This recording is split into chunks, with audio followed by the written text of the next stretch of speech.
following presentation of the Seattle Mariners.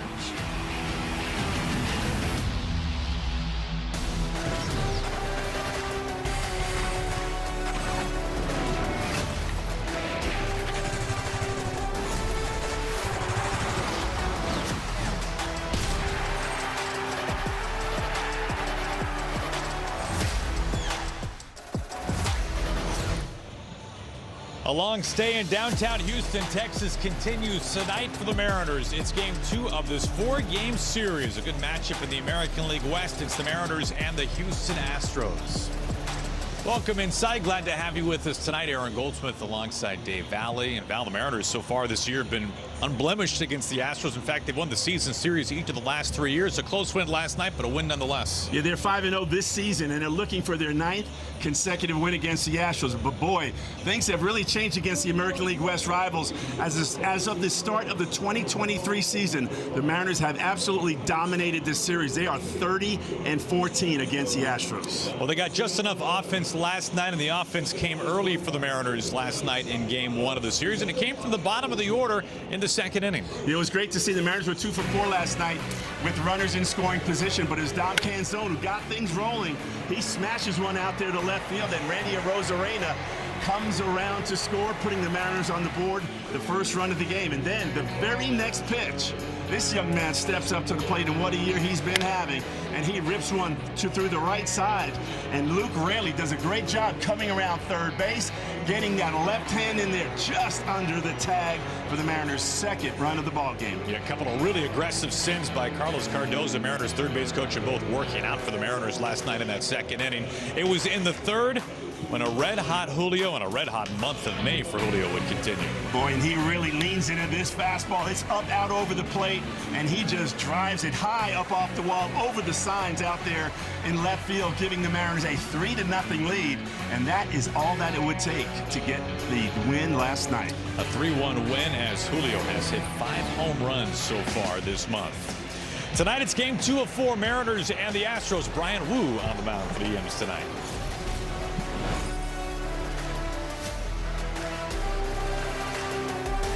Did somebody turn up?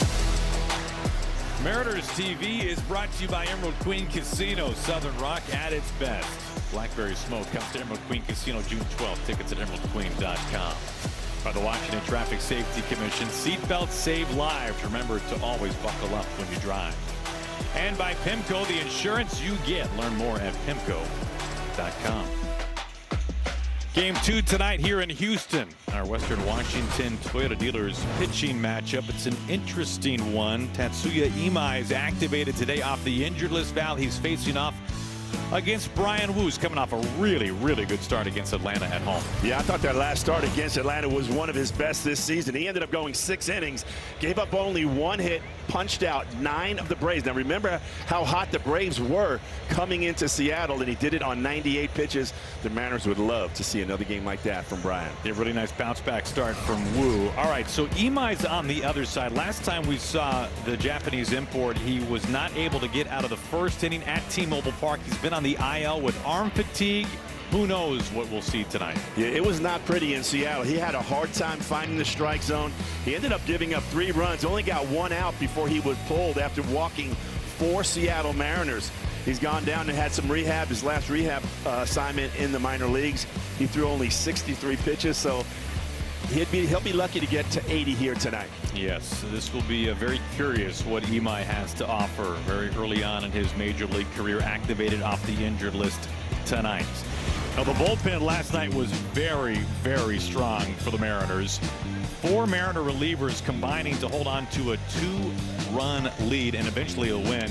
Edward Bizardo, Val, in the 8th inning, he walked the leadoff man, first man that he faced, and then was locked down after that. Well, one of the things that you love to see in a ball game, right? The pressure's on. He's able to make an adjustment after walking that first guy, and then he just comes right back in, throwing fastball after fastball. That sweeper that he had, the slider, was absolutely a wipeout pitch for him last evening.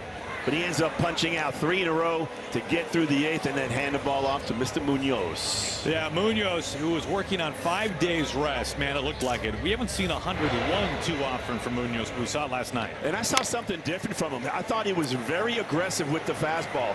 Normally we see him throw a lot of sliders, but last night he was coming right after these guys, challenging them, saying, go ahead, hit my best pitch. He got through 2 very quick outs, and then the big man stepped up to the plate, gets him to 2 strikes, and then throws a changeup. And he gets Yordan Alvarez, one of the best hitters in baseball, to swing through that for the final out of the game.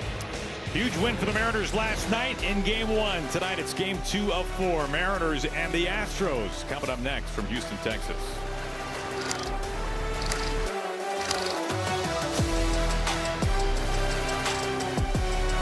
Did somebody turn? Mariners TV is brought to you by your local Ford dealer, home of the F-150, America's best-selling truck for 49 years. By Jack in the Box, Jack's new Smash Jack Sliders Munchie Meal with a chance to win the $75,000 prize for Jack's 75th anniversary. And by Virginia Mason Franciscan Health. Make a play for your health with the Mariners' trusted sports medicine provider.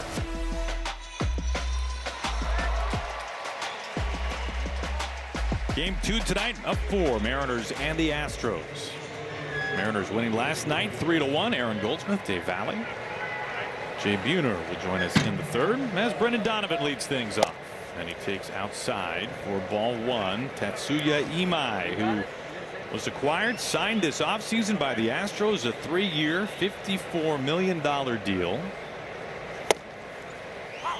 Last time we saw Imai, Val, he was really struggling at T-Mobile Park. Did not get out of the 1st inning. In fact, he walked 4 of the 7 batters he faced. That was back on April 10th. Firm ground ball finds Altuve. He then went on the injured list because of arm fatigue. Has been on the IL ever since then until tonight, activated, and the Astros are certainly happy that he gets a quick first out tonight. Yeah, there's been a lot swirling around Imai, right? A lot of the things that he hasn't been comfortable with, that he has said in interviews. Talking about the size of the baseball, the lack of tackiness that they have in Japan. He talked about making that adjustment to the American lifestyle. So there's been a lot of different, shall we say, reasons that he's gotten off to a slow start. 1 ball and 1 strike. They've even gone so far as to tonight to not really have him look at a scouting report on the Mariners. They want him to focus on one thing, throwing strikes. Julio loops this. It is foul. Yeah, I would imagine that approach to American baseball, right, with all the meetings that they have nowadays, all of the information, all of the data that they want these guys to understand, to try to get the upper hand. I think that is something for a new player to come in and try to make that adjustment. Julio behind. They appeal down to first base. He does not go. And I can't help but thinking of, American players, myself included, when you would go play winter ball. I played in Colombia, Mexico, Caracas, and the Dominican Republic. It's a change. It is definitely a change to the way of life, to the culture, to the food. But we weren't making $18 million a year. Well, the stakes are a lot lower, right? Absolutely.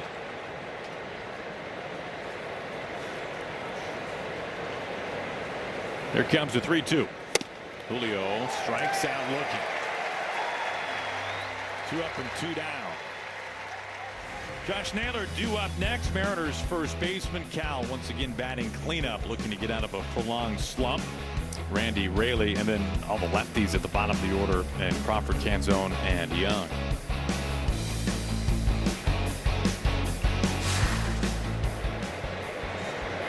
Naylor saw his 9-game hitting streak snap last night. He has been remarkably productive as of late. His last 20 games, he's batting .377 and OPSing close to .970. After a slow start, he has really turned it on. Year one of a 5-year free agent deal. He signed this offseason with the Mariners very early on in the offseason.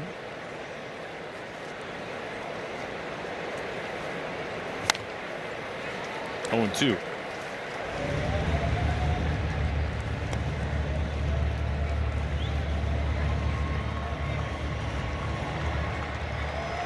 Mariners winning last night, 3-1 the final score. Now 5-0 on the year against the Astros. They've won 8 straight dating back to last year against Houston.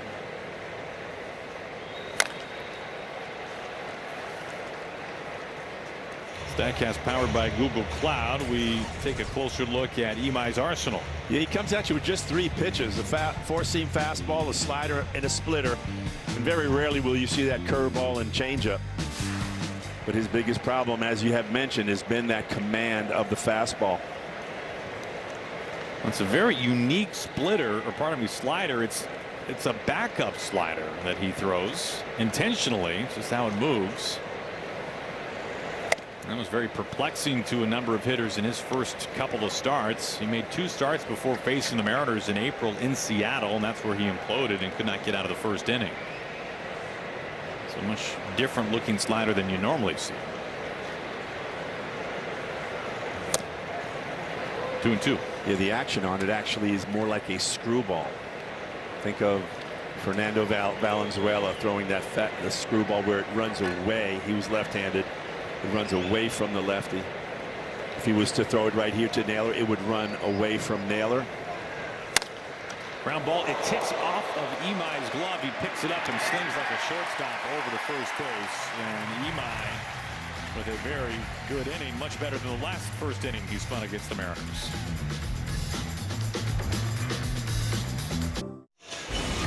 This is an Astros lineup that has really struggled in the month of May. Now, that being said, Isaac Paredes has hit the Mariners well this year, batting .421 against Seattle pitching. There are only 2 left-handed bats in the lineup for the Astros today. Of course, Jordan Alvarez and Brandon Shoemake, the shortstop, batting 7th. That's it.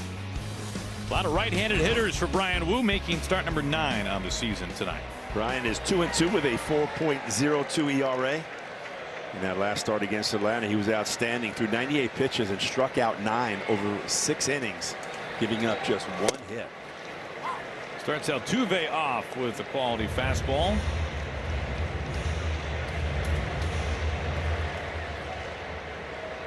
Three hits last night for Altuve, and he scored the Astros lone run.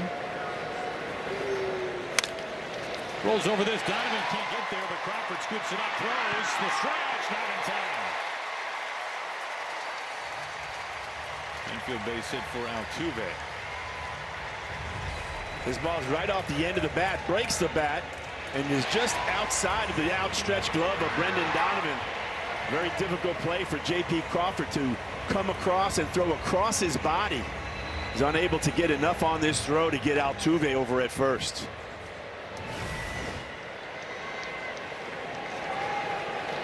Only Michael Young and Cal Ripken Jr. with more hits in their careers against the Mariners. Altuve's been an Astro the entire time. And very early on in Altuve's career, the Astros made the change from the National League to the American League, joining the AL West. It was back in 2013. So plenty of at-bats against the Mariners, and one of the better hitters in baseball over the last decade. 0-1 to Jordan Alvarez. So tell me that leaderboard again. Did you say Cal And Michael Young. And Michael Young. Well, Cal, that was partly my fault then. Putting down the wrong fingers.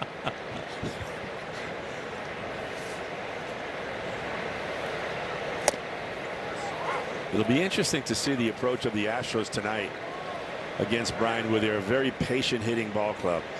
They don't do a lot of chasing, but Bryan Woo, as we know, throws a lot of strikes.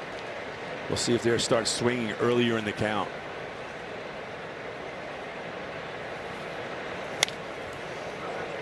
And we saw the impact of that last night with George Kirby throwing just 5 innings and threw 99 pitches and had given up only 1 run.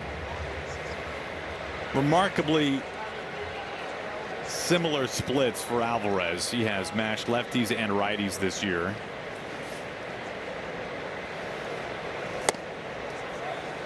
And that was just on the corner, and Cal wants to challenge.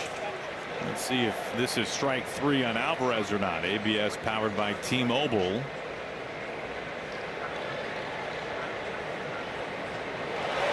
And it is strike 3.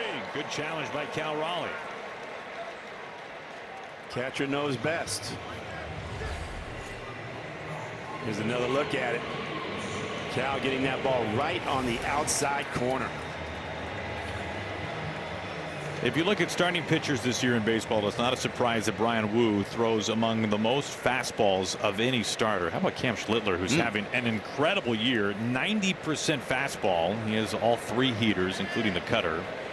For Wu, it's the 4 and the 2 seam.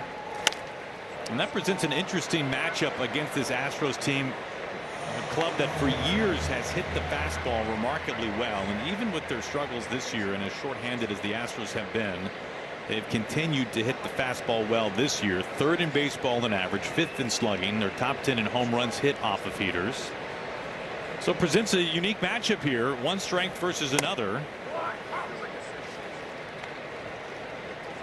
0-2 on Isaac Paredes. He steps out and calls time.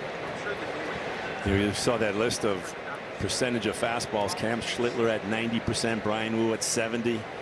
Now you say, well, gosh, Cam Schlittler's having a fantastic season. Why doesn't everybody throw 90% fastballs? Well, not all fastballs are equal. So we got to start there. This is foul. Brian Wu's fastball, like his. Yes, it's elite. Schlittler's is, and Brian Wu, as we have seen him, they have that little bit of extra, a little bit more deception to it, and they're a lot more confident throwing it because the opposing hitters aren't squaring it up as often. How about Hancock in the top 5 as well? 0-2. Here's Brian Wu's arsenal, that 4-seam fastball that we mentioned, and the sinker, which combined are 2 fastballs, the sweeper, the slider, and the changeup. Those 2 adding up to over 70%. 1 out, 1 on. Another 0-2. Swing and a miss. A good fastball that he runs upstairs and inside to Isaac Paredes. Now take a look at this fastball. It just has that little extra carry. And from a hitter's perspective, it's almost like the last 3 or 4 feet that ball continues to just ride up through the strike zone. Does it get more enticing the closer to your eyes it gets? Yes, because you can visually see it better, but it's harder to get the barrel of the bat to it. Walker looks at a strike, upper rail again. And that's why you see so many strikeouts across the top of the zone. Guys are trying to throw it just high enough where they can, they're out there fishing, throwing the bait up there, trying to get those hitters to swing at it. Changing speeds on him. 0-2 quickly on Walker. Not that I know anything about fishing, but Jay can kind of fix that for us later on. Yeah, we'll pick that up in the 3rd inning. Walker having a good start to the year, 9 home runs.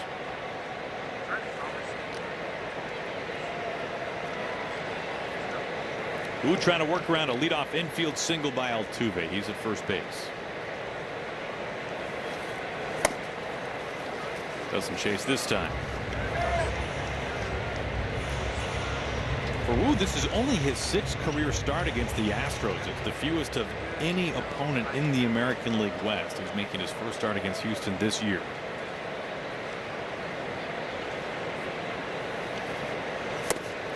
A swing and a miss, and the sweeper gets Walker to go fishing. Wu strikes out 3. Scoreless after an inning.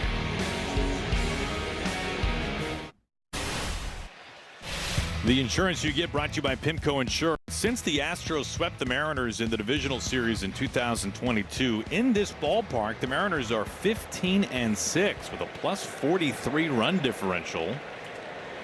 Cal leads things off. They've swatted 31 homers, and a much different story in the years that preceded that. 14-32 in this building from 2018 to 2022. Not much fun had by the Mariners during that stretch, but they have certainly turned it around. 1 ball and 1 strike to Cal, who was looking to break out of an 0 for 36 slide.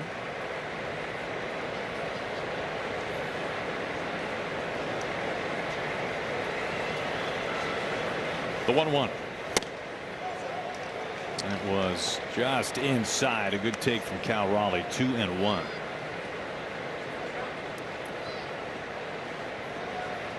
He leads things off in the second. Imai retired the side in order in the first.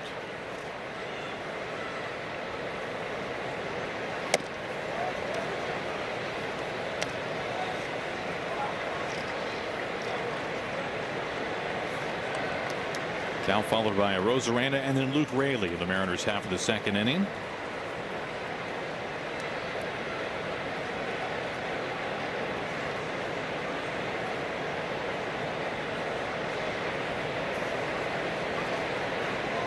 Here comes the 3-1. And Cal draws a leadoff walk. You know, Val, we were talking last night about Cal being very aggressive at the plate, and your eyes are much more important on this. I'm curious your thoughts. It seemed like maybe at times he's tried to swing his way out of this slide, and some great patience and a keen eye from Cal in that particular at bat. Yeah, I think that's very natural, right? When you're not getting hits, you want to try to make it happen, and oftentimes that might lead to chasing more pitches than more close pitches than you would normally take. But you can also change your pants. So Cal's has a different look here tonight too. Going with the higher pants up above the calves, and last night he had the ones pulled almost all the way down to the heels. I like it. You know, certain things you can control, other things you can't. So you can change the things that you can control.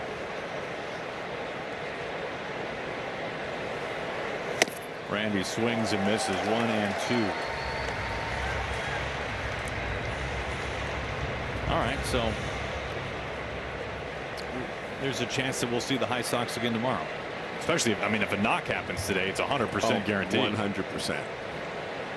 Most baseball players have those little idiosyncrasies, right? When things are going well, you don't want to ever change anything. Your batting gloves, your shoes, your underwear, you name it, your sweatbands. If it's working, do not touch anything.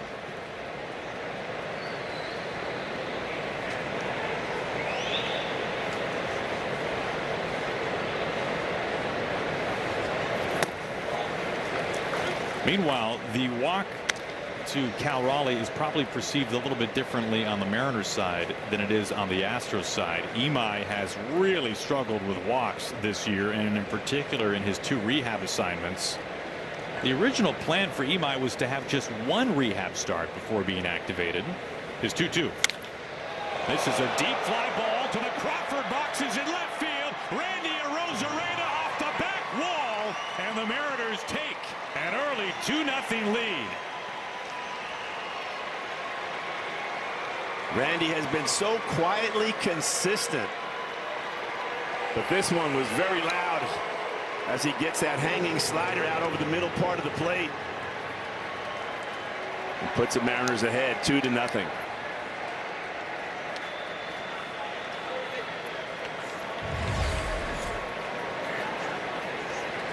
Imai throws that little slider, belt tie, right down Broadway. Randy knew this right off the touch of the bat.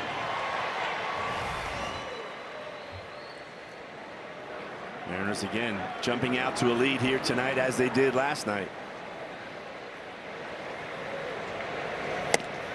Really takes ball 1. Yeah, that was a cookie, and Randy made him pay for it. It's funny, we haven't seen the extreme home run power for a Rosarena. We haven't seen too many guitars displayed with the Trident this year, but a lot of doubles. He's leading the team in doubles, and just simply has been the most steady on base presence for the Mariners this year, as this is being challenged. Astros thinking this was a strike, and it just misses.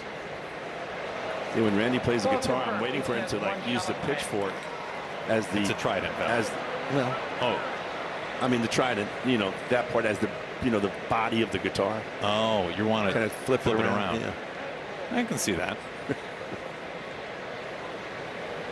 I'm sure we'll see it before the end of the year. He always has a surprise for us. Yes. More to come. 2-1.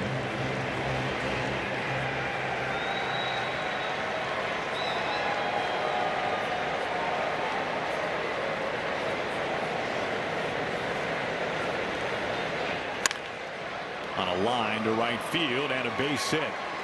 Firm single from Luke Raley. So the first 3 reach against Imai here in the second inning. A walk, a homer, and now a single. On Saturday, the Mariners celebrate Salute to Armed Forces Night. First 10,000 fans will receive a special Army Green Mariners cap thanks to Boeing. You can visit mariners.com/tickets to lock in your seats. Padres will be in town. You notice the 4:15 first pitch.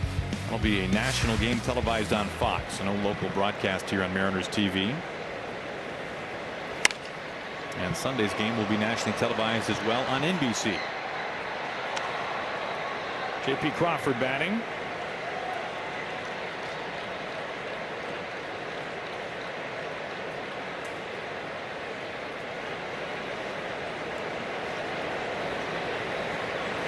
We were talking about the walks from Imai in his 2 rehab assignments. The initial plan was to have him just throw 1 time in the minors before being activated. The Astros rotation has been decimated. They've used more starters than any other team. They were eager to have Imai come back when he was healthy. He's working with Raley at first base. JP lashes this out to the gap, and it's caught there by DeZenzo for round number 1. I haven't heard before of a player on a rehab assignment. I'm sure it's happened, Val, but I just haven't heard of it. They're being such concerned that they force him to take another rehab start. So often we hear, and for good reason, teams say, listen, we just want this pitcher to get through it healthy, get his pitch count up, and then rejoin the team. But his lack of strike throwing was such a concern for the Astros that they made him have a second rehab start. Overall, he walked 5 batters in 5 innings over 2 rehab starts as he faces Canzone.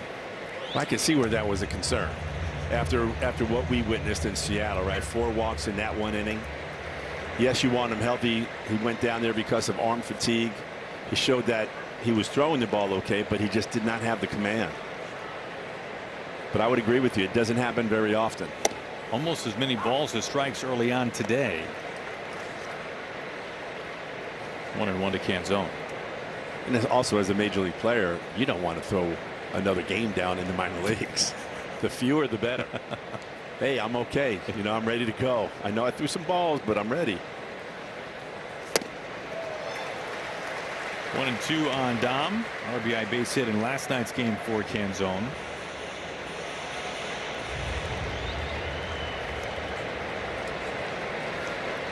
And Dom got things going last night with a solid single to left field, driving in Randy Arozarena, who happened to be on base. Canzone strikes out. Second punch out for Imai.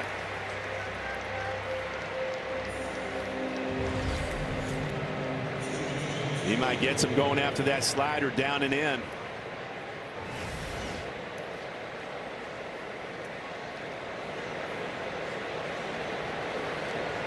RBI base hit for Cole Young last night as well.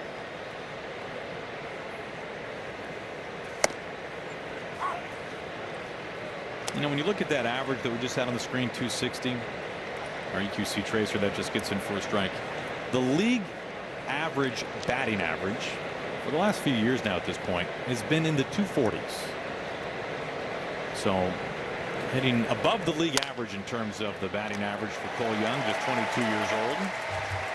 He grounds out to first base to retire to side. Arozarena, though, doing some damage, leaving a dent out there in left field, having a monster road trip, and maybe one day he'll flip that thing around. We'll see. Time will tell.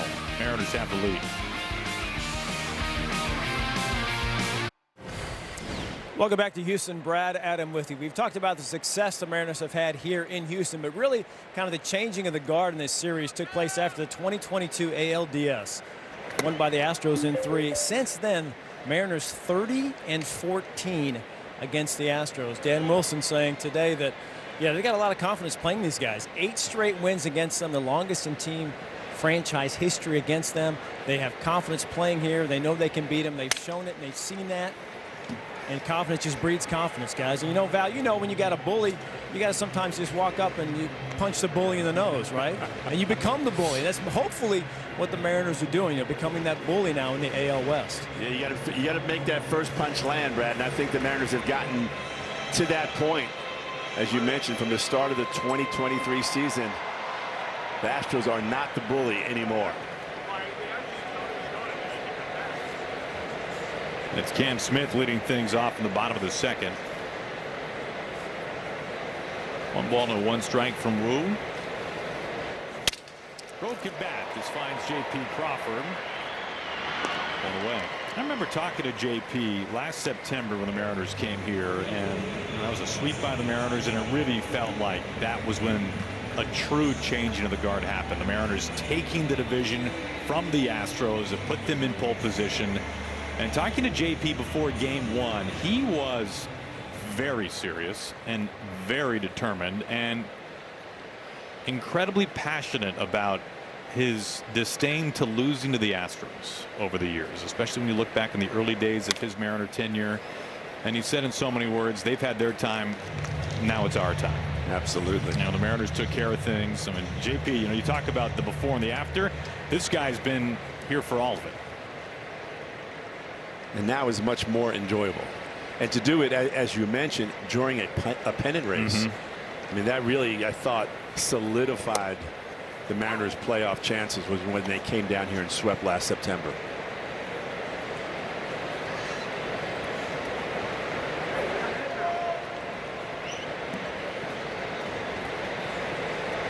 One out, nobody on to the bottom of the second.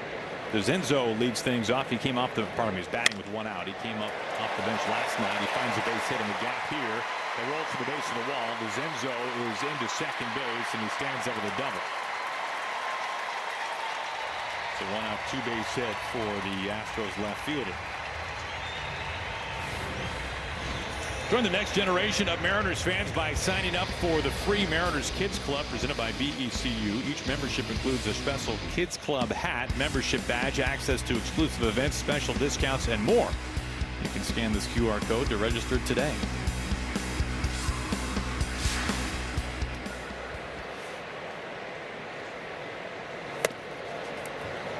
Shoemake is at the plate. He's at shortstop tonight for the Astros. They are without their all-star shortstop Jeremy Pena. He is one of a number of Astros who are beginning a rehab assignment in AA Corpus Christi.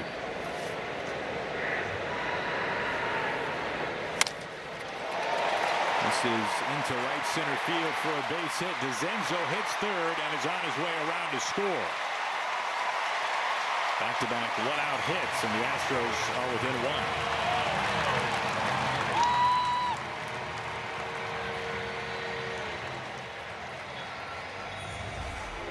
Shoemake gets this one right off the end of the bat. Oftentimes that can trick the outfielder because it takes that big full swing. And this one has just hit out there very softly in front of Julio Rodriguez. As DeZenzo comes around to score the Astros' first run. Boy, it didn't look like a bad pitch.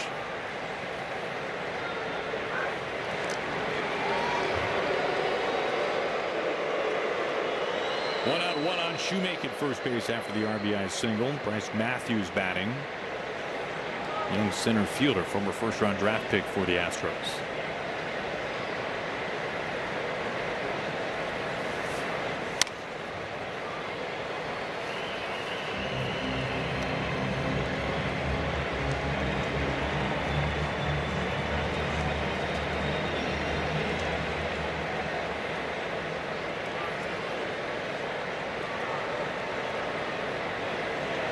Shoemake at first base, 1 away.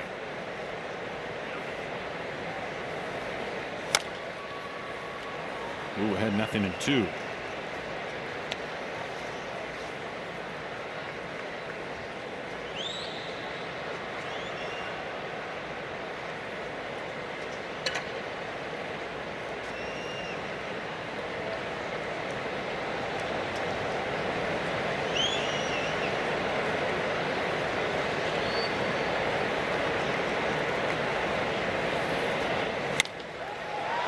Randy angling back onto the warning track. He makes the catch.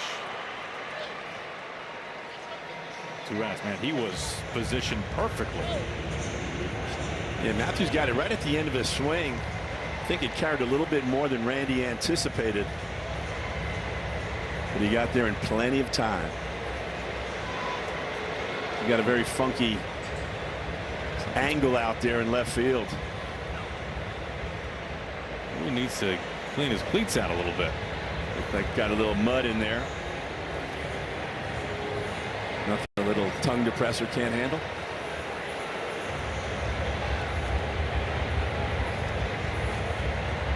Meanwhile, Randy taking a moment to chop it up with some Mariner relievers.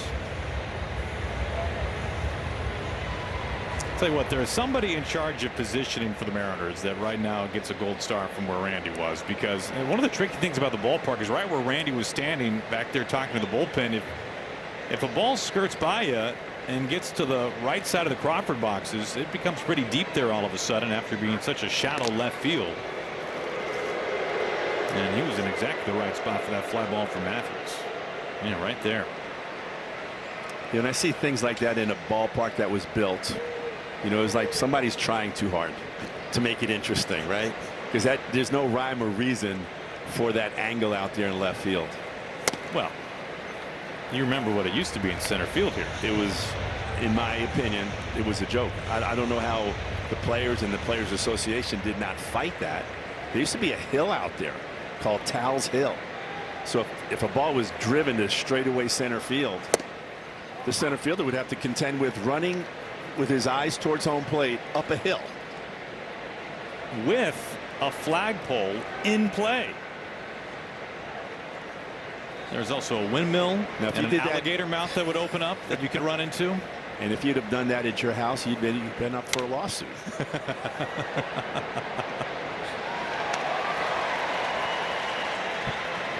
Well, it was an enormously deep center field here with Tal's Hill. And years ago, roughly maybe 10 years ago, they got rid of Tal's Hill and made it a more traditional center field here, thank goodness.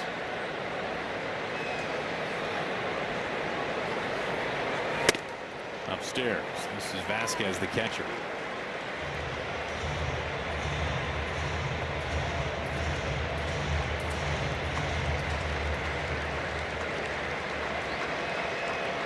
Center field was 436 feet. It was the deepest in all of baseball. Big chopper. JP's got a chest side. Little flick. Close play at second base, but in time to get Shoemaker. We go to the third. Mariner Hall of Famer Jay Buhner joins us next.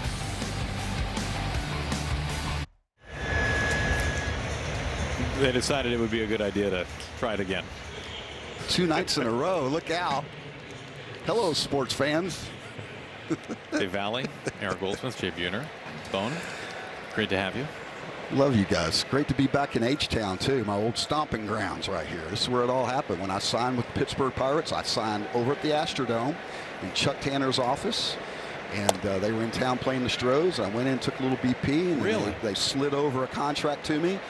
And it had a certain number on it. I said, 10 more on top of that number, and you got me. And he said, and next thing I know, I was a Pittsburgh Pirate, baby. So how much time did you spend down here in your youth? From my sophomore year all the way till I basically moved away. Went up to Seattle. And I still remember your first day in Seattle. I met you in the back room where all the bats were. You were taking all your bats out of your bag, putting them in your stall. Really? And I was you like, remember that? Hey, Dave Valley, nice to meet you, man. Glad to have you. We're happy to have the Bone with us. Well, I will tell you, you were a huge mentor to me, you and AD, I mean, and Harold Reynolds, I mean, because I was a loose cannon. And, was? Yeah, he was. I really was. I mean, I went through a lot of helmets, you know, I snapped a lot. And you guys were able to rein me in, and it made a huge difference, because I can't tell you how many times I would snap and I'd be exhausted. You guys are like, dude, there's a time and place. We got to settle down, Chopper. So thank you for that. My pleasure. I appreciate you. It's to what keep you in a big league uniform. It's what great teammates do. They police each other, and you guys are really good at it. And you pass the baton. Hopefully, I was able to continue it with some of the young guys coming up. Ground ball. Shoemaker step on second and hit it at first base. He grounds to a double play and erases that leadoff single. That was pretty. Well, one of the things too, Bone, that I enjoyed was that you and I were locker mates. And it was like, and let's go back to sitcom world. The Odd Couple. Remember The Odd Couple? What was that about? You remember? It was about the two of you guys. Was that what we're talking about? Yeah. Because I was not very neat. Let's just put it that way. And Jay is a little OCD. Can we say we're still not very neat? Sorry. So one day I come into the locker room and my stuff would just kind of start flowing out of my locker. Kind of like my desk here, right? We'd have to put the imaginary line, keep it on your side. So Jay goes and gets the yellow police tape. And we had a spare locker in the middle of us. Puts it from the very top of it inside the locker, straight down, cut through the middle, and out about 10 feet. And he goes, Val, if anything comes across this tape, it's going in the garbage. or it's mine. But we didn't wear the same size. Yeah, I mean, at the end of the year, he would go through his locker and he would find stuff, and he's like, "Oh, there's that There's my catcher's son. mitt. There's a true story too. Philip got in there and fell asleep. We couldn't find him, and he was in his locker hidden underneath all his stuff." Naylor a base hit into right field. He's aboard with 2 outs. Naylor, who last night saw his 9-game hitting streak snap, starts a new one here tonight in the 3rd inning. We'll see how long it takes him to steal a bag too, right? Yeah, Josh is really starting to put it together after that slow start. He has been on fire.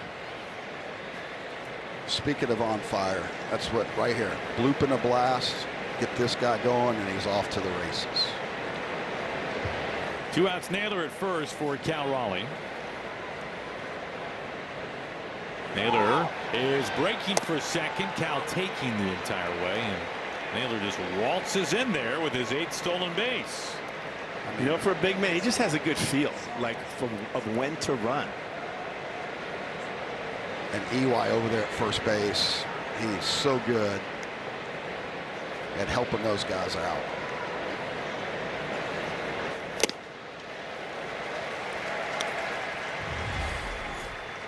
I mean, usually you don't want to draw attention to yourself, but he's over there hopping and still. And walk, you can hear him over there yelling, "Step off." That's pretty much a pitcher just falling asleep on the job, basically. Not being aware at all of what's going on behind him.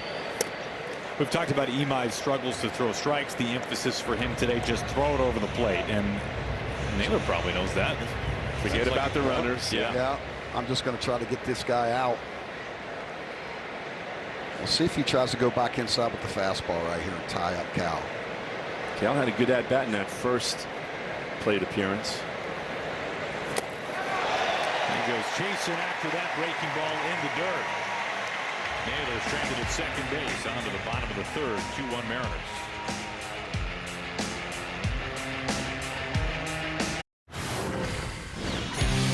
The J-Rod Squad, presented by Adidas, is back at T-Mobile Park. Don't miss your chance to sit in the special section in center field. Available every game, and on Tuesdays and Fridays, you can score an exclusive no-fly zone T-shirt. Mariners.com/J-Rod.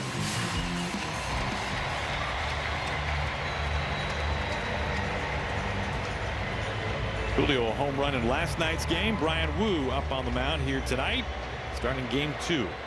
And he'll face the top of the order. It's Jose Altuve.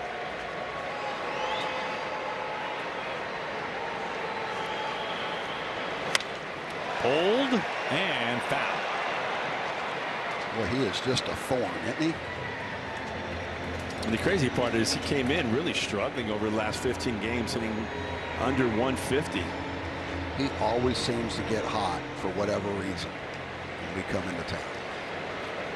It's a lot of hits right there. 2,400, over 2,400 hits for Altuve.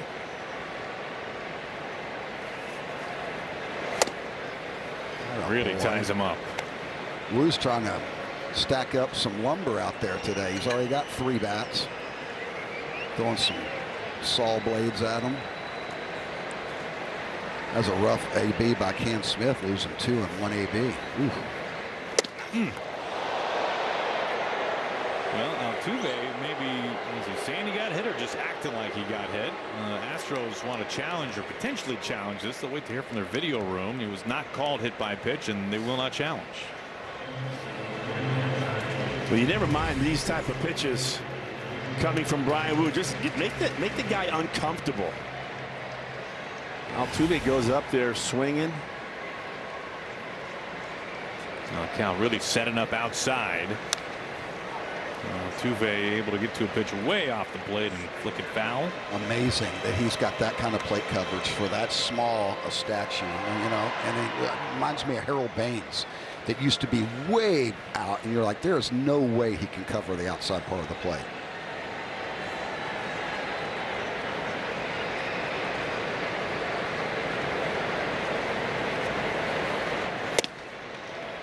Jay, can you see out of the corner of your eye? Can you see a catcher when he sets up that far away? You can. I mean, for sure. You feel him for sure, and you can see him. But that's always, sometimes they're just doing that, and then they come back inside. Sure.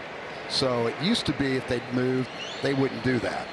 But nowadays, that's the old cat and mouse, try to get you, or they'll pat their glove on the ground. Foul, you know that, right? Yeah. But you just try to get them to think that you're thinking it's going to be something down in the dirt, and all of a sudden you throw an elevated fastball. That was just off the plate, ball 3. And there's always certain guys who would wear like their Oakleys and try to do a little peek. You know, little. Really? Like a little Google eye? I don't know what you're talking about. Oh, yeah. Let's improvise. A walk to Altuve as that one ran in too far. That brings up Alvarez. There's that last at bat to Jordan Alvarez. Starts him off with the four-seamer, comes back with the change. Another slider, little four-seam fastball, and then finishes him off right there with a changeup. Right on the absolute corner, down and away. Pitching very carefully to this guy. That was a great call by Cal to have him take a look. This finds the crowd, strike 1. A strike by a piece of paper. And that was that close. Well done.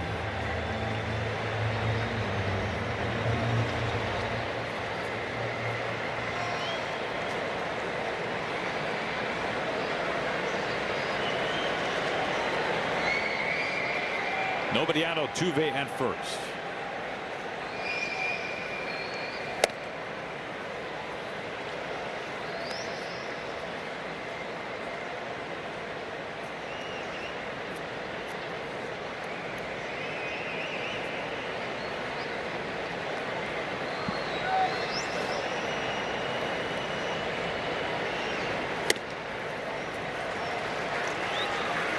Takes just above the zone, 2-1.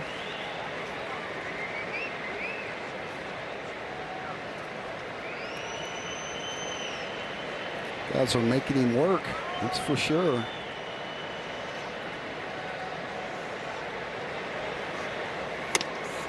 Alvarez, a patient hitter. He gets ahead 3-1. That's what makes him so dangerous, is the fact that he knows his strike zone. He's usually not going to come out of it. He's not afraid to take his walks. He knows that they're going to be careful to him.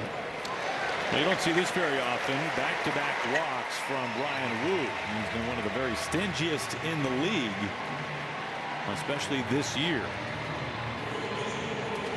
Yeah, we talked a little bit earlier before you got here about the approach of the Astros, and we were wondering how they would change, because Brian Wu's a strike thrower. They like to hunt the fastball, but they are also very patient. So would they start swinging earlier in the count? And we really haven't seen that. They're still showing some tremendous patience, especially in those last 2 at-bats. Well, him and Emerson both are like 70% fastball throwers, so you know that they're going to be sitting dead red. You know, for as banged up as the Astros are, you look at the top 4 in this order, and it's still big-time all-star caliber names in Altuve, Alvarez, Paredes here, and then Christian Walker due up next. Well, this place got quiet when he walked in up to the plate. Meaning Alvarez. 0-2. Paredes struck out back in the first inning. Astros have the tying run in scoring position. He's done a nice job with runners in scoring position, hitting .303. Good enough for 13 RBIs. Well, this month it has been a mighty struggle for the Astros with runners in scoring position. Overall, in the month of May, they are tied for last in baseball. They're averaging fewer than 3 runs a game. They've had the fewest opportunities with runners in scoring position. And they're batting just .208.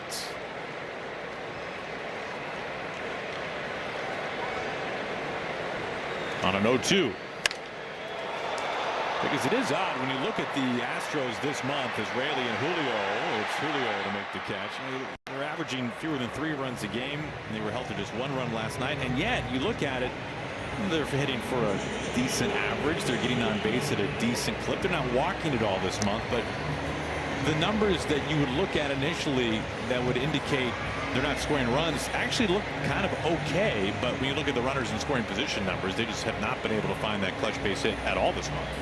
It was either do or die for the Astros. In their first 11 games, they scored 77 runs. But since then, starting April 17th, they're just averaging just under 4 at 3.9, which is good enough for 27th place in major leagues.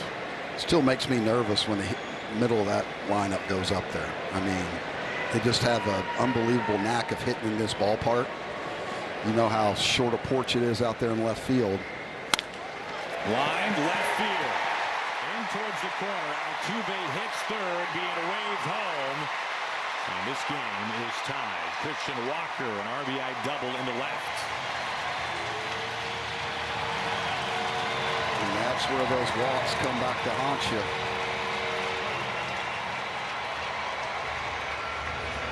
Walker, who has been struggling, comes up with a big hit right here.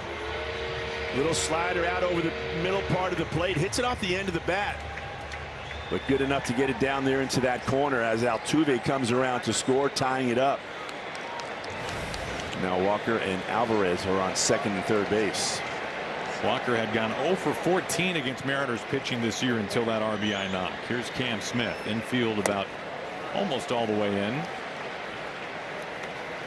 They're a couple of steps back more than normal because of Alvarez and his speed. They feel like they can give him a little bit extra and still get him at home.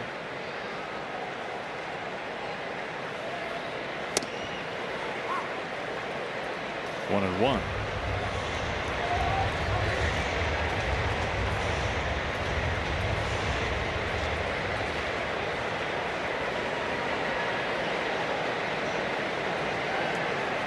Go ahead run at third.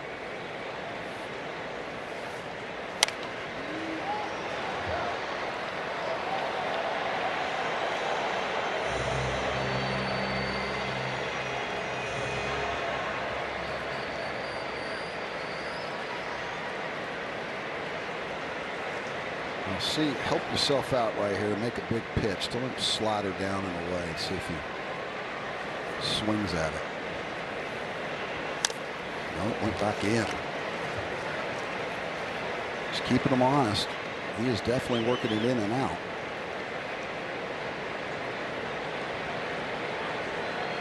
Smith is one of those guys that has been struggling over his last 26 games, hitting just .151. Pretty good athlete too. It's pretty shocking. Swing and a miss as he climbs the ladder on Cam Smith. Gets a huge second out. Well, this is that fastball that we were talking about. Once he gets it elevated, the hitter sees it so well, thinking, yeah, I can catch up to that. But no, he ends up getting him to chase out of the zone for strike 3. Backside breaking down a little bit on him too, so it's hard to get that head on plane. Now, what do you mean by that? Well, you're immediately, once that back knee breaks down, you're swinging uphill a little bit, so you got less room for air. That bat doesn't stay through that zone long enough where you can give yourself a little more chance of solid contact. And Wu's still cleaning his spikes out. It's been a bit of an issue tonight. Meeting on the mound. Giving him a little extra words of encouragement, pump him up.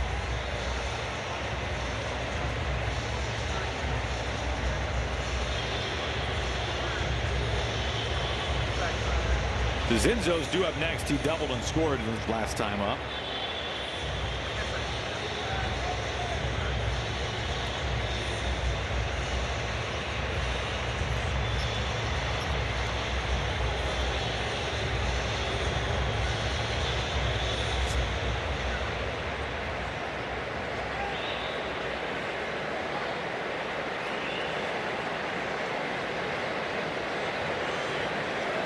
Astros have Walker at second, Alvarez the runner at third. 2 outs, bottom of the third inning.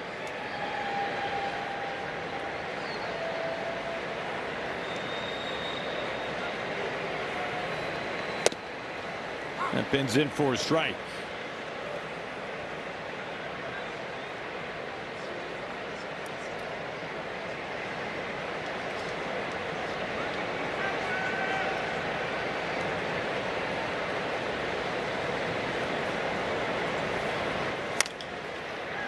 And Wu ahead 0-2.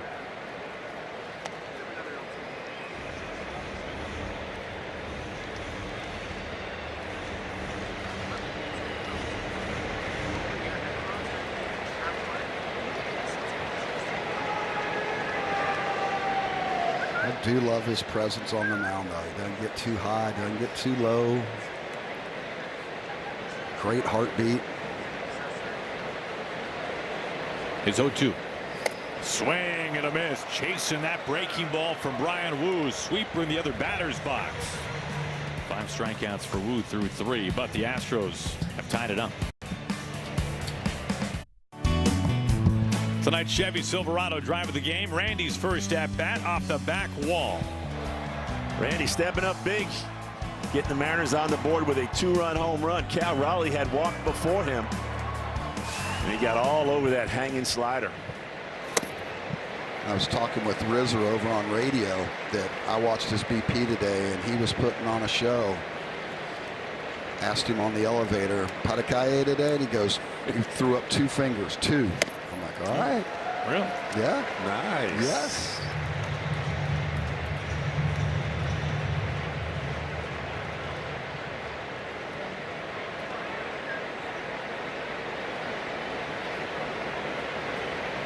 The 0-2.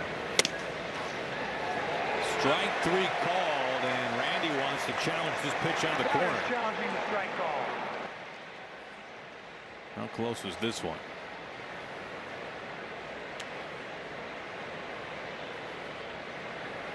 Wow.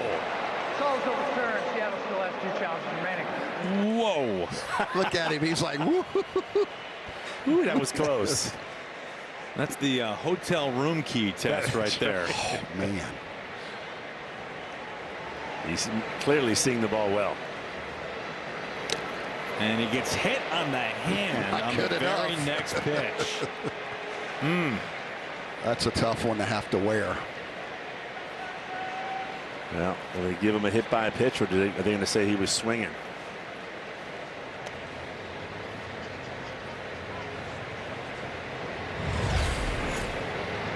There's no Kwame Supermo.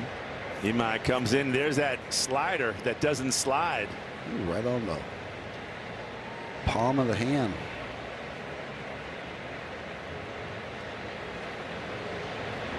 And Randy has been hit a lot in recent years.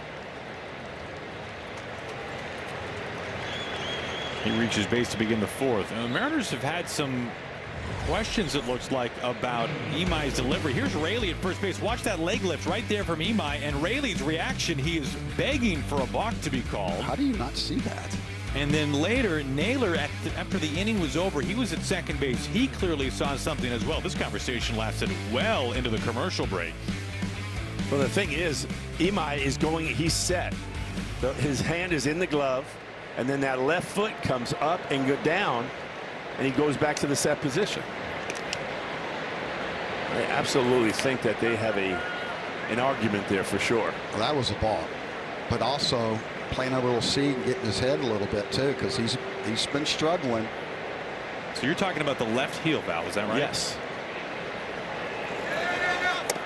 Randy's on his way to second base. There's no throw. See, they're getting so in his head right now. EY's got it down now. It's over at first base. The first base coach. He's just, as soon as you see this go. Well, Ime's not even looking or paying any attention to anyone on first base. Yeah, I think he's so worried about being consistent to the plate and throwing strikes that he's just totally locked out on that. 10th stolen base for Randy this year.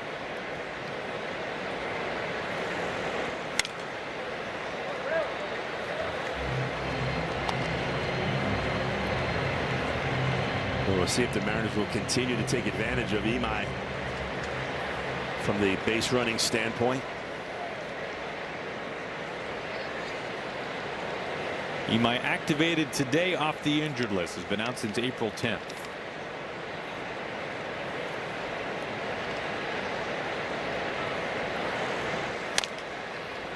Chop foul. Well, Ime had a fantastic career in Japan. He pitched for 9 seasons in the NPB. Last year a 1.92 ERA before signing a very lucrative 3-year deal to come to the States and pitch for the Astros.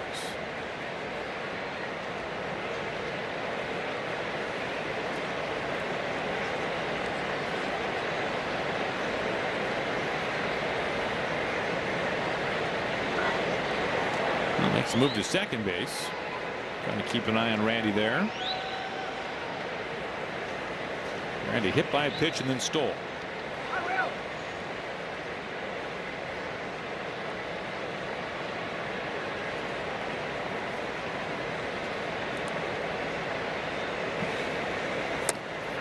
Good take by Raley, down and away. I love it, man. Keep bouncing around out there, trying to distract him. Well, Raley, I'm sorry, Bone, go ahead. Paying too much attention to the runner and not to the batter, and all of a sudden he throws a cookie and 2 are on the board.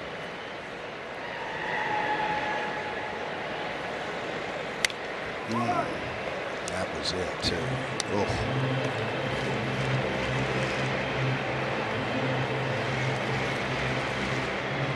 Raley pacing the club in RBIs. He drove in 7 in game 1 of this road trip. That was on the south side of Chicago against the White Sox. Part of a 12-run effort by the Mariners. He drove in 7 with a grand slam and a 3-run homer.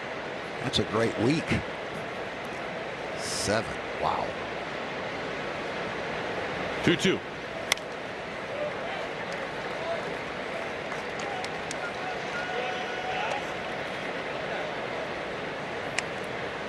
He's just a tick off that 4-seam fastball, fouling it straight back.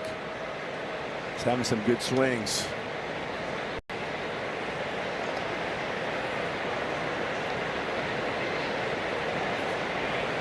Go ahead run at second in a Rosarena.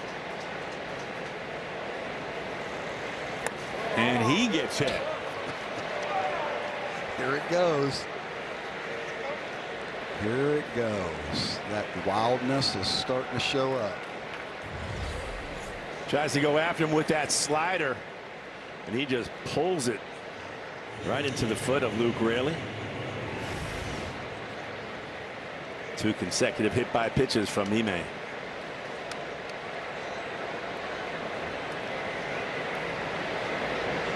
Two on, nobody out. Here's Crawford. And JP takes inside.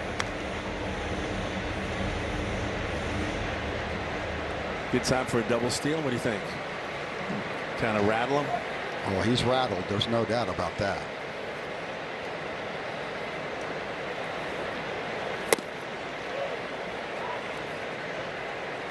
Two and 0. And then when he throws one close, he thinks it'd be a strike. You can see his all his body language completely. The disappointment, you mean? Yeah, begging. He's out there. You can see it. The way he walks back to the mound. Misses again. Another pitch inside to Crawford. 3-0. Looks like just some movement down in that Astro bullpen. He's the one pitch missing from a mound visit here, you'd have to think. He's getting into serious trouble. 3-0. And he walks him. So the bases are loaded. A walk and 2 hit by pitches before that.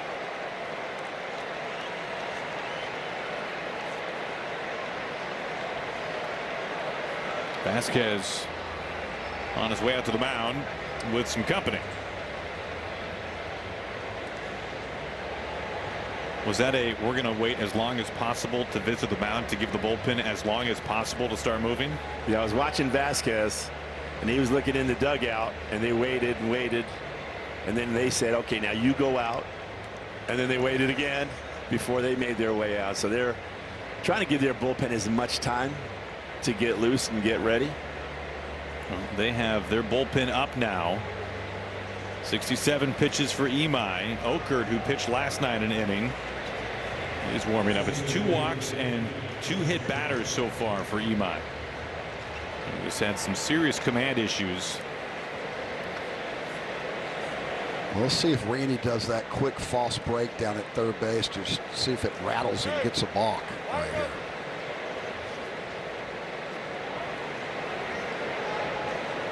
Okay, Bum, what's Dominic looking for right here? Dead red, baby.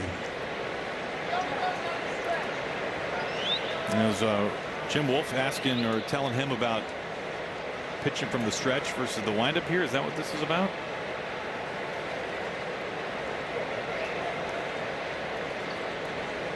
I know this. Jim's got a good protein intake. There's no question about that.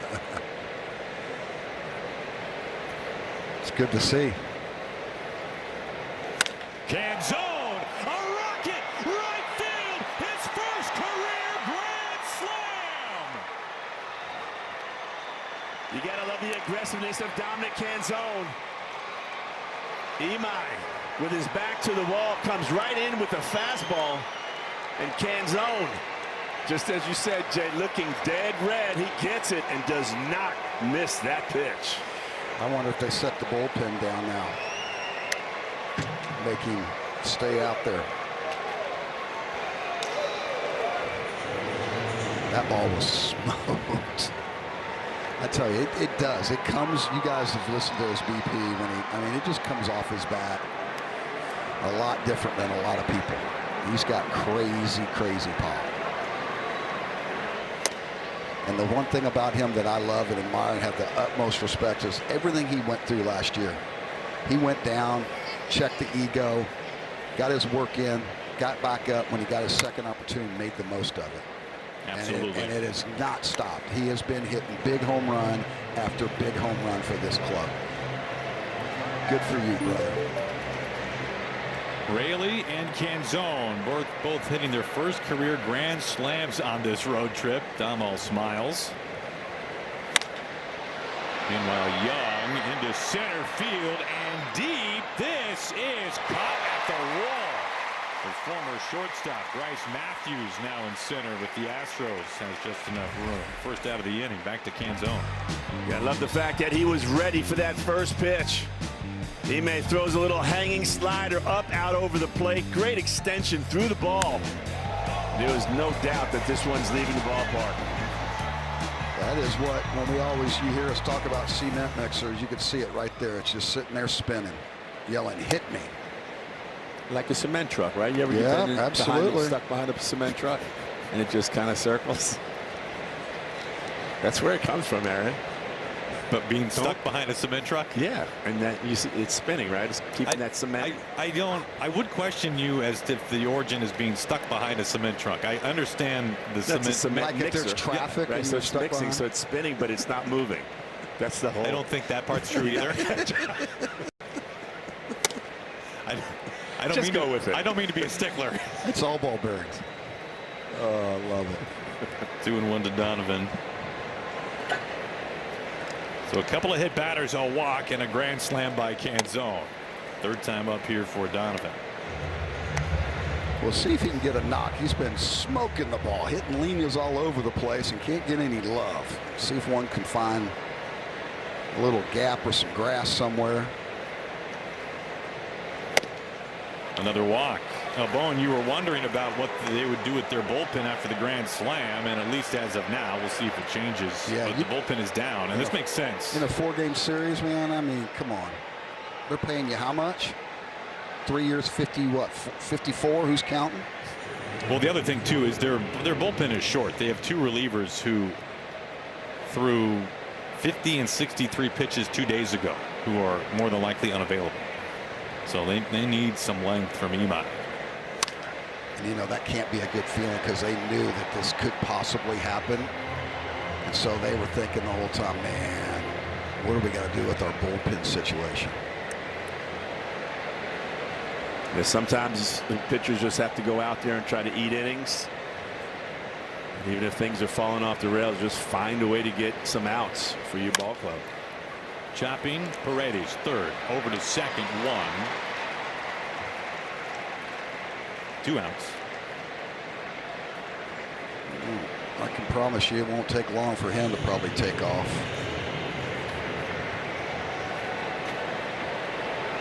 Get right back in his head again. Start bouncing around over there at first. See if we can get that balk call too.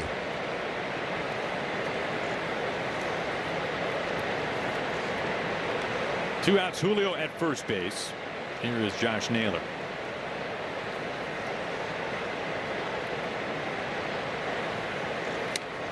To the backstop, and Julio ends up at second base on a wild pitch. Well, how much of the glove did that catch? Looked like it just got the very top of it, but obviously just not a good look for the way things are going this inning for the Astros.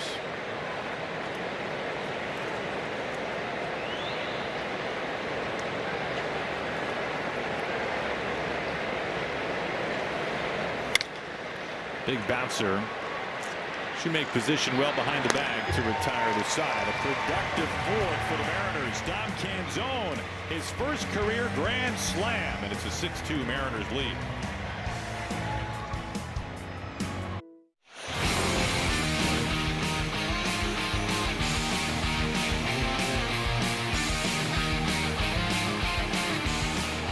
Welcome back in Houston. Brad Adam with you. Mariners a big inning there, take a 6-2 lead, playing much better on the road. 7-3 the last 2 road trips. In fact, if you go back to the last 3 road trips, there's a big reason why they're playing well. You got 3 guys hitting .500 on the trip, starting with Luke Ray. Look what he did against the Padres, 5 for 10. He had his first grand slam in Chicago, and then Cole Young, 11 for 22, just took one to the wall. And of course, Randy hitting .500.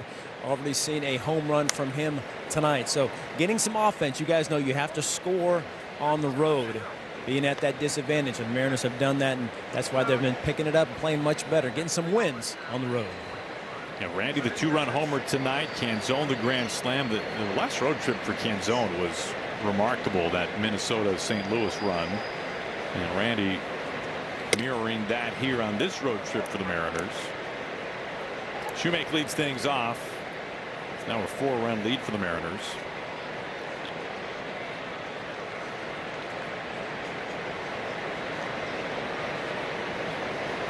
One, 2.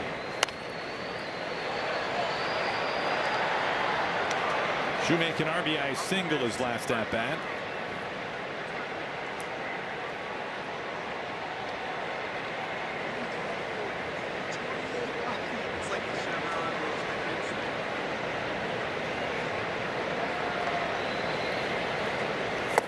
Swing and a miss. He puts them away. Woo's 6th strikeout. Well, along the lines of trying to get a little separation and score some runs on the road, it would help tonight, especially when you consider the state of the Mariners bullpen. Okay, on the injured list, Vargas, who's been out of base relief since opening day. Brash and Spire. Ferrer has had to leave the team expecting the birth of a child, so congratulations to the Ferrer household. And Bizzardo has now pitched 4 times, guys, in the last 6 days. You can see him in the front row there. He worked last night in the 8th inning. We mentioned that because he's probably not available today, to say the least. So, well, you'd love to have Woo pitch pretty deep, and you'd love to have a nice lead as well when you turn it over to the bullpen. Yeah, just judging by the way Bizzardo looks right now, very relaxed. Doesn't have his jersey on. He probably was told, don't even put your spikes on. And he was impressive last night too. Wow. Well, he has been impressive. Yes. In that 8th inning role. Yeah, something says he's not throwing tonight. But I guarantee he'd take the ball. That's probably true. That kid loves to pitch.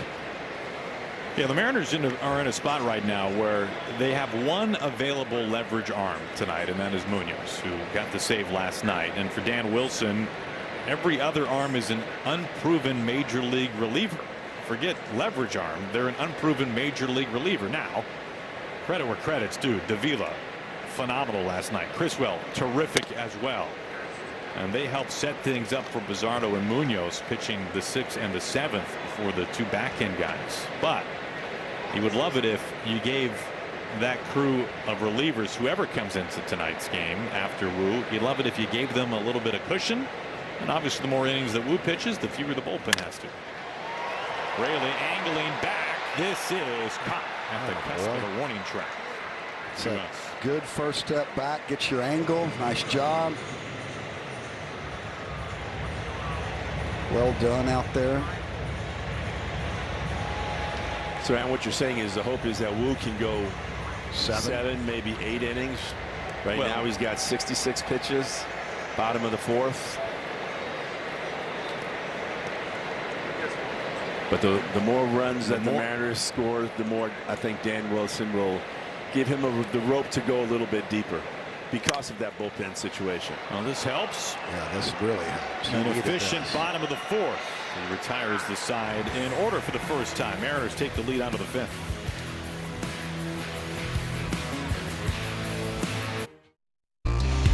What a productive 4th inning for the Mariners. First to Rosarena, who was hit by a pitch. Rayleigh, same story. Crawford walked on 4 pitches. Somebody said sit dead red, and that's exactly what Canzone did. His first career grand slam on the very first pitch he saw, giving the Mariners a 6-2 lead. Tatsuya Imai is done after 4 innings. He throws 81 pitches. That was about as far as he could go today after 2 rehab starts. Did not go well in his return to the big leagues for the first time since early April. No, 2 consecutive starts against the Seattle Mariners where he has really struggled with command. Cal thinking about a bunt facing Jaden Murray, the new reliever on the mound. Jaden Murray features a 4-seam fastball, a sweeper, a sinker, and a cutter. Hey, I like that. I mean, look, third base went all the way over at short. You bunt it hard enough by third base right there, you might be able to get a double.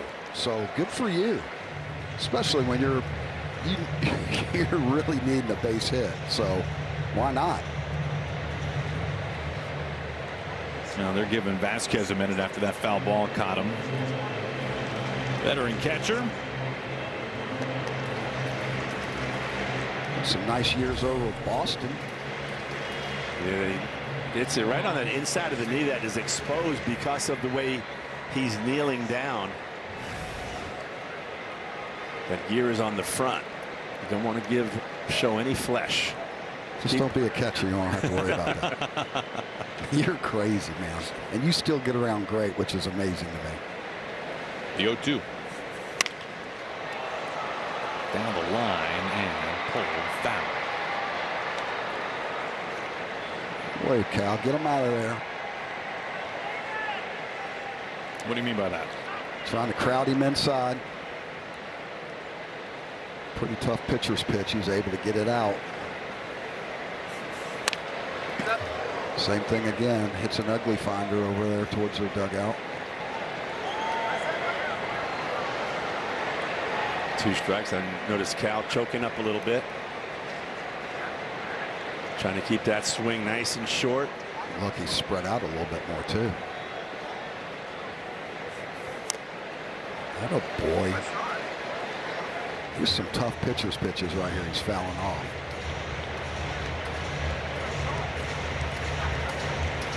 Murray's had multiple outings this year of 2 innings. They'd love a little bit of length out of him tonight.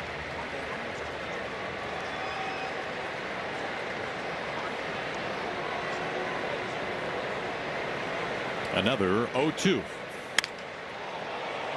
Deep drive out to center. Matthews has just enough room. One out. Coming up on Friday, it's Hello Kitty clear crossbody bag night. First 20,000 fans through the gates before the Mariners take on the Padres. They'll take home a special ballpark approved Hello Kitty Mariners bag thanks to Starbucks. Mariners.com to get your tickets. Good at bat there for Cal. I thought it was a good at bat. Fouled some pitches off, some tough pitches. Shows you he's seen it a little bit better. He just missed that. And you know, when you get 2 strikes like that, sometimes that's going to happen, but he hit a long way right to the warning track.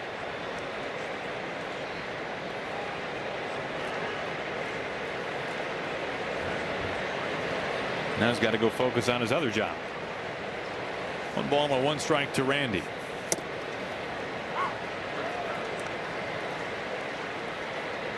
And I think for Cal, focusing on that other job kind of gives you some rest for the mind. Like take it off of the hitting. Yeah, completely flush it. Got to start focusing on calling the game, right? He's got a win that he wants to finish up here today. Down the line into the corner, and this is fair. Randy, who homered earlier, now stands up with a double.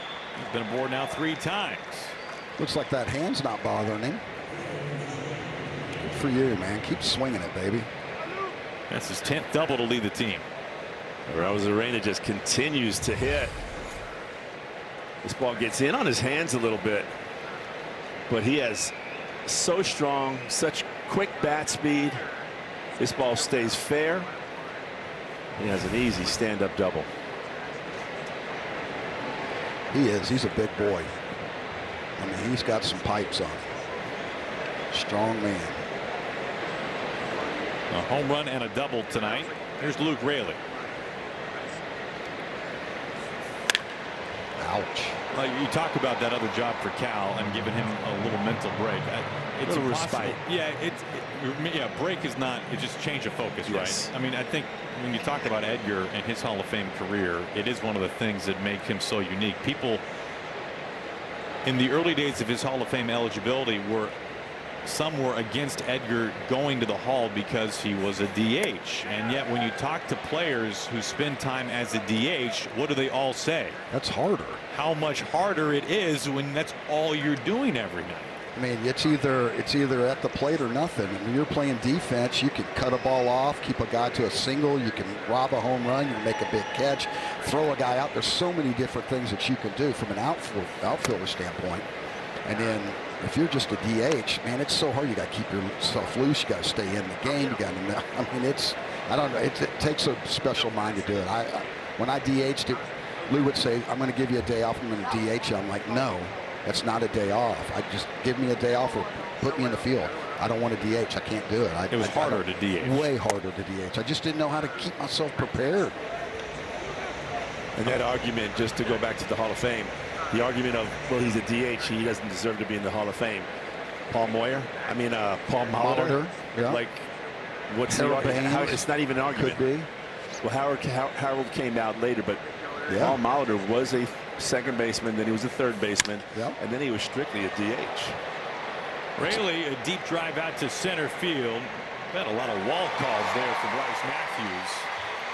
Ballpark's held it most of the time. Raley is out as Arozarena gets into third. It is a position too. Why are you penalizing him? Right. I mean, and the other point for as far as Cal is, if you catch a win and you go 0 for 4, you can go home, driving home to your house, going, "Hey, I contributed today. I felt good about what my contribution to that win was." When you're just a DH, you go 0 for 4, and the team won. Is like, yeah, what did I do? They didn't need me out there today. So I think that's when you're struggling offensively, a catcher can kind of carry it over and flip the script and go, "Hey, I'm all in here, and I know I will have an impact on this game today." Remember Torrey Hunter once telling me he won 9 Gold Gloves. He said that when he would take a hit away, mentally he would add a hit to his line. Put something in the basket. Yes. So if he was 1 for 4, he envisioned himself as 2 for 4. If he was hitless, he gave himself a hit. Kirby Puckett thought the same thing. And nobody went up that baggy out there better than him. That was, I could still see him doing it, man. Pretty impressive. But yeah, I thought the same as an outfielder. If I could rob a catch, take a hit away from somebody, throw somebody out, it was huge. Stop a rally. Visions of Puckett in the Metrodome off that back wall. The Hall of Famer. God, Strong numbers right there. Can't you see him hitting on that wall and it just springing him back in, and he's got the glove up high with the ball in it? He was amazing. What a great human being, too. That's called a strike. It looked a touch wide. No challenge by JP.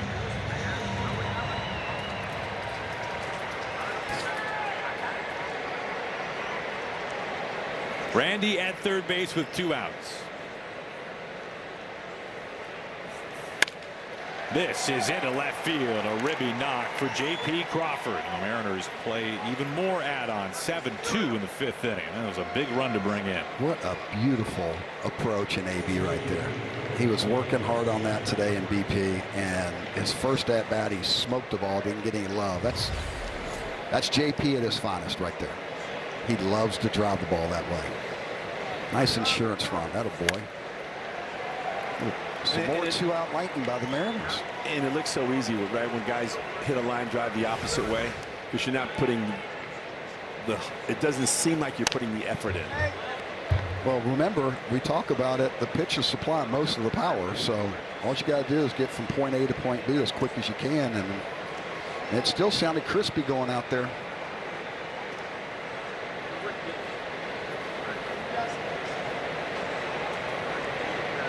But y'all were talking about earlier how the Astros have been struggling hitting with men in scoring position. It's good to see the Mariners doing it with two outs.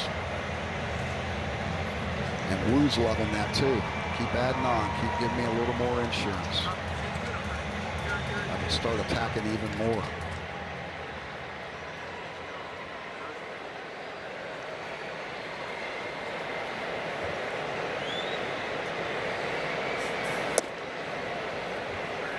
Ball and 2 strikes to Canzone. A grand slam his last at bat, the first of his career.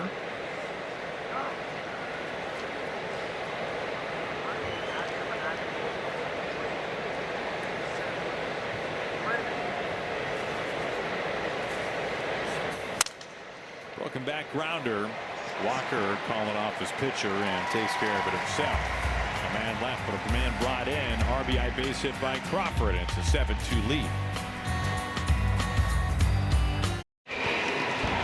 Brian Wu coming off a quick 4th inning. He has been one of the most efficient pitchers in baseball this year. Fewest pitches per inning pitched this season in the majors.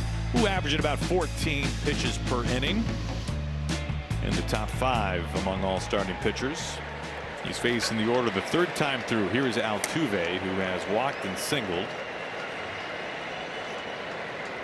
24 pitches in the 3rd. But other than that, pretty efficient so far tonight. In that 4th inning, throwing just 11 pitches.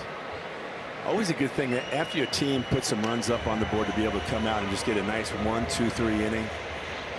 The shutdown inning? Yes, so important.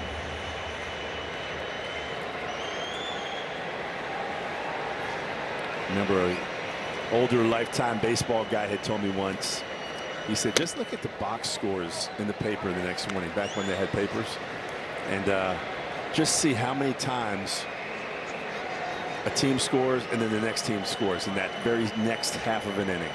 And he was talking about that importance of that shutdown inning, where you can just, you take the lead and then you just quiet them. It kind of takes away any type of momentum. So I started doing it. I was like, oh my gosh, look at that. I mean, it's jumped off the paper, huh? Yeah. 2-2 on Altuve. Cal setting up outside. Randy in front of the wall with enough room to make the catch.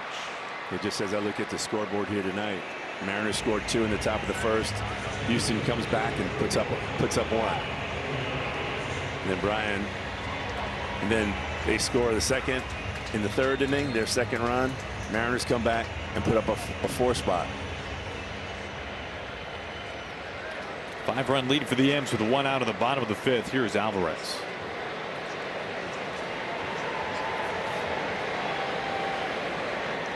When I hear you talk about that, Val, it almost, from an outsider's viewpoint, it almost feels like it's a vibes thing more than anything else, right? I mean, the bottom line, the runs can come in any inning, and when it comes out of the wash, they're going to be there. Right. But there must be a feeling when you're on the field and your pitcher gets 4 runs of support and you go out there and shut them down and you get off the field fast. There must be a feeling that comes along with that everybody feeds off. And the offense too, right?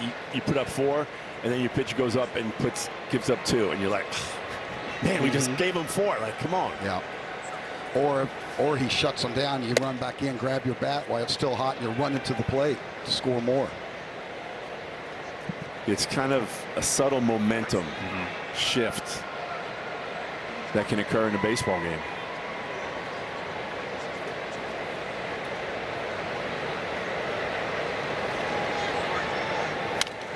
And wouldn't you say the worst one would be after you scored runs is your guy goes back out there and the lead-off walk, and you're like, really? I think that is the worst one of all. You're like, come on, man. Not a walk. I mean, so this is what you're saying in right field all these years? Even a solo home run or something, but let him hit the ball. Come on, we just scored you a bunch of runs. I wish I could see the expression on him and Junior's faces when that happened. Oh. Look at this guy. Look at this guy. No strikes. Let's go. There were a lot of years that we wore out a path from right field to center field or vice versa with all the pitching changes for years we had. And those were some great conversations.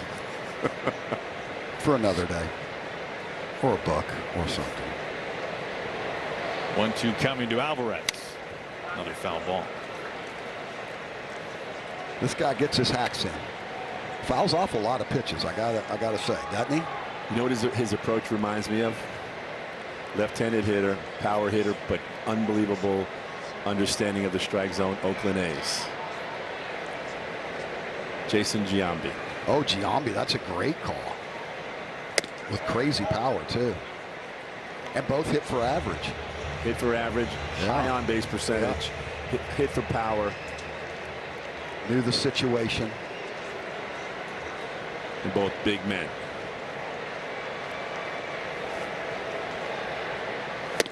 Swing and a miss. Got him to chase upstairs and out of the strike zone. Well, and this does not happen very often to Alvarez.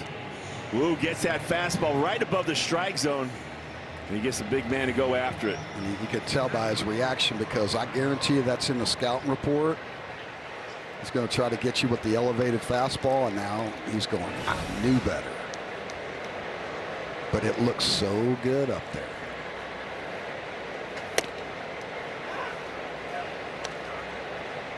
Well, we were talking about the bullpen tonight for the Mariners. Wu pitching with a 5-run lead. He's just over 80 pitches with 2 outs in the 5th. 6 innings certainly within his reach tonight. And a chance for a quick 5th. But behind Isaac Paredes 2-0.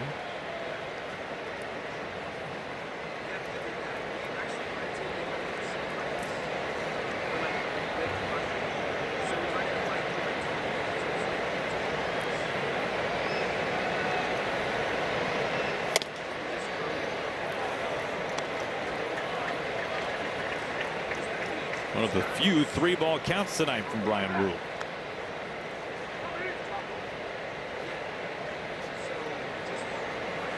He's only had 2 others.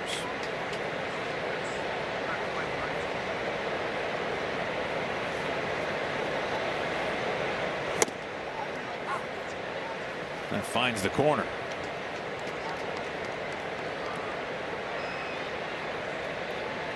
You see Tracer has it just inside the strike zone.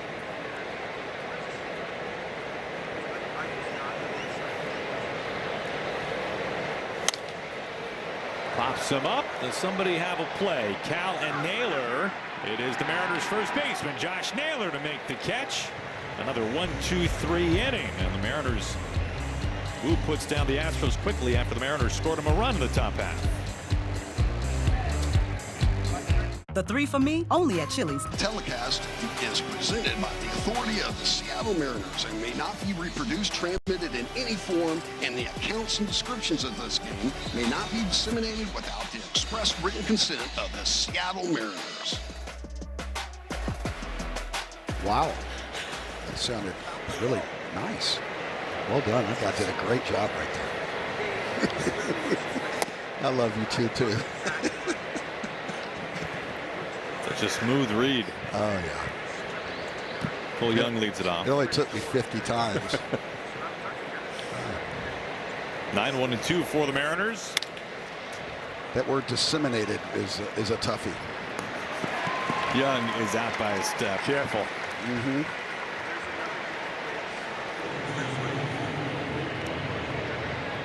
Murray back out there for his second inning. Here's Donovan. You said it. They needed that from him. Get at least 2 out of him. Let's drop another run or 2 on him now. See if Dono can take him.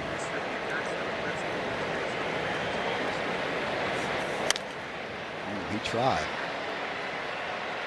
Donovan activated off the injured list at the start of this road trip. I've been dealing with a groin issue.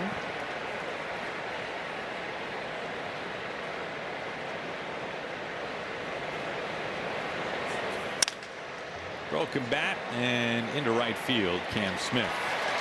2 outs. Now a message from Jack in the Box. Get my new Smash Jack Sliders Munchie Meal for a chance to win $75,000. Welcome to Jack in the Box. 2 up, 2 down. In steps Julio. Gotta admit, Val, there's been a lot of broken bats tonight. I think that's like 6, man. Some kindling down there. Build some fires, baby. Julio, a deep drive, but to a deep part of the ballpark in front of the warning track. Zenzo was there to retire the side.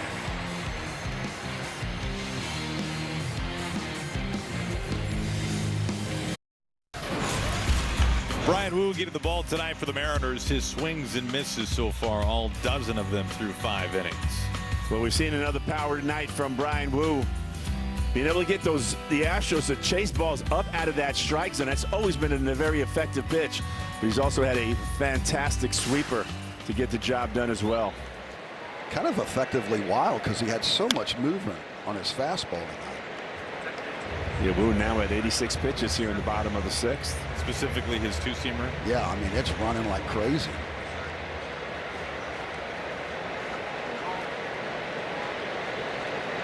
$16 first pitch strikes of the 22 batters that he has faced.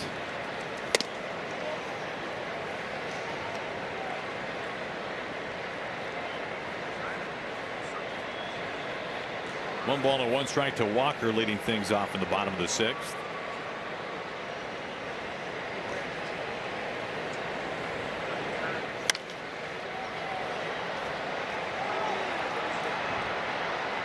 We were talking last inning about the conversations, the interesting conversations that you and Junior have had out there in the outfield in between pitches. And do you remember one in Texas by chance? In the old ballpark. When I turned around and I looked out there and you and Philip, your son, were in the bullpen eating what, popsicles or bomb pops or something, and laughing at us every 5th inning. There was a secret pathway to the bullpen out there, and it was a grounds crew bullpen. And I said every 5th inning, I ran from the dugout to the outfield for the bull to start going to the bullpen. Philip would come around and meet me in the grounds crew bullpen with 2 popsicles. I mean, Pudge was playing. I'm never playing. So we'd enjoy a popsicle for about a half an inning to a full inning. So me and we're out there and we're playing the Mariners. And Jay turns around. Sounds like a bad foul tip here. Poor guy. He could use a popsicle. Yes, he could. He's going to need a minute. As the count goes to 2 balls and 2 strikes. With as much protective gear as you have there, it's amazing how sometimes that ball just finds a way.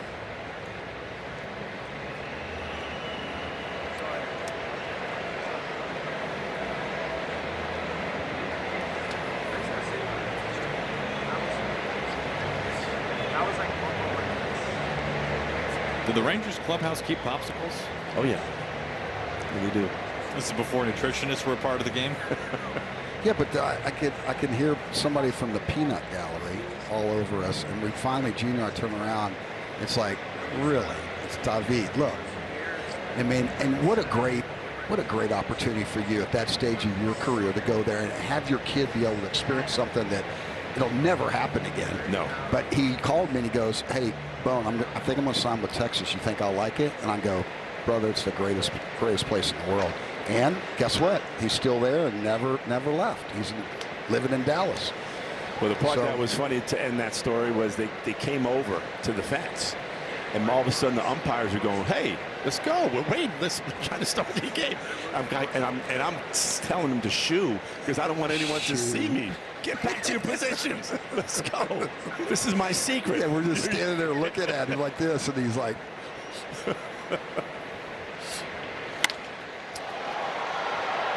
Julio cutting across, calling off Randy, making the catch. He'll let Randy. Let's see, where will Randy go with that one? That throws it back in. Yeah, you never know, right? They love to give souvenirs away. Now the bullpen is up for Dan Wilson. 91 pitches. Criswell and Hoppy loosening. Dan would love it if he could get 6 out of his starter.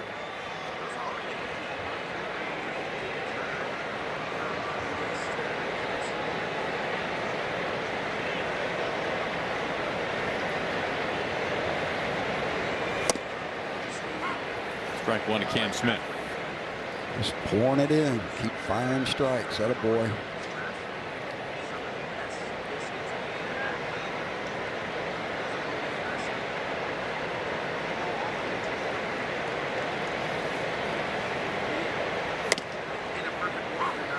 On the outer edge. And Smith wants to challenge this. If he loses, the Astros will be out of challenges.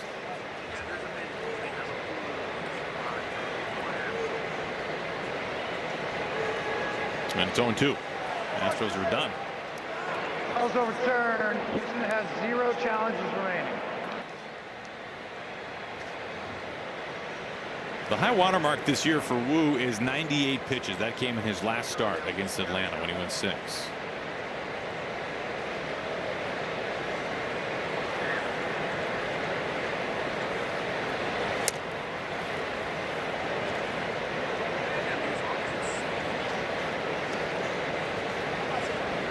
So if he gets him out on this pitch right here, you think they'll send him back out there? I bet he wants it. A 5-run lead certainly helps. Yep. By sending back out, do you mean keep him there? Yeah, send him back out for the next inning. 2 outs. Well, I don't know about that. The days when Randy brought up that story when they retired his number about throwing 165 pitches in a game and said, "I don't recommend that." It was pretty good. But I think even everybody's eyes got wide open. I mean, it's amazing. I mean, he was regularly throwing 125 to 140 pitches every time he went out there. Yep. Strike one. Ryan continues to pour in strike one on that first pitch. Career high in pitches for Wu is just 103.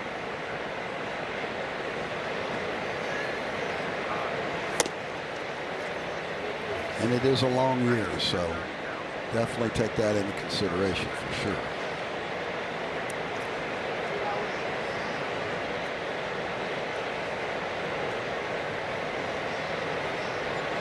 Two outs, nobody on for DeZinzo. He does not go. 2-1.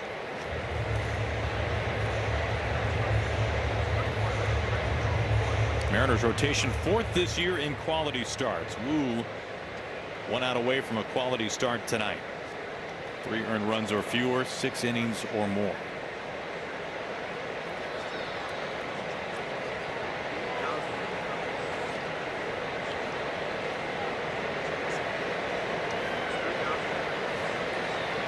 Two-1. Evens the count. This will be just the 5th career start for Wu, throwing 100 pitches. A chance to finish the night here. On a 2-2. This lineup is just a very difficult lineup to be very efficient with your pitches. They know the strike zone. They put the ball in play. They don't strike out a lot. They foul off a ton of pitches. Even though Wu's got 8 strikeouts here tonight, but they've made him work. Here comes the 2-2 again.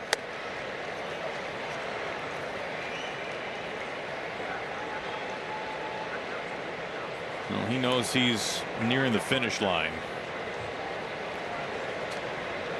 Looking for just one more out. Base is empty, 2 away. Here comes his 3-2. And he is about to match his career high. His next pitch will be 103.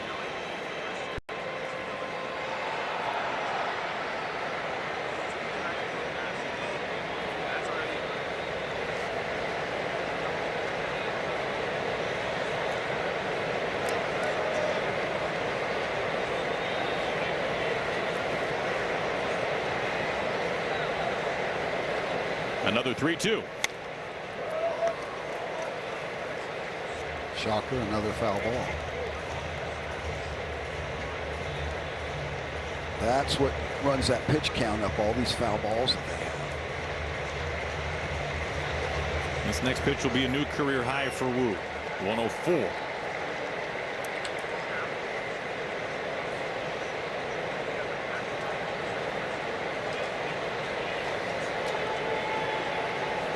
Here it comes from Wu.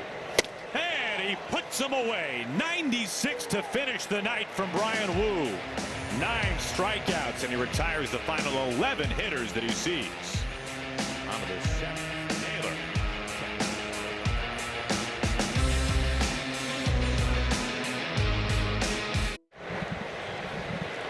Mariners 7, Astros 2.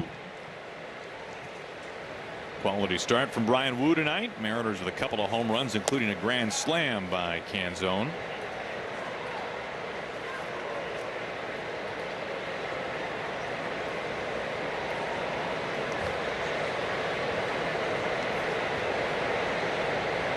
Third inning to work for Murray, working in long relief after Tatsuya Imai was activated off the IL and went 4.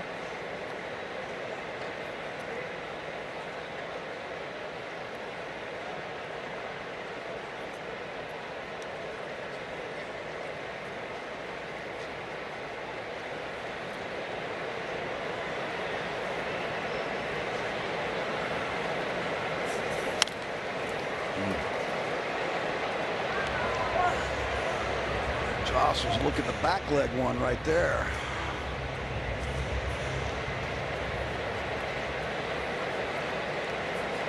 Naylor with the stolen base today, now with 8 on the season.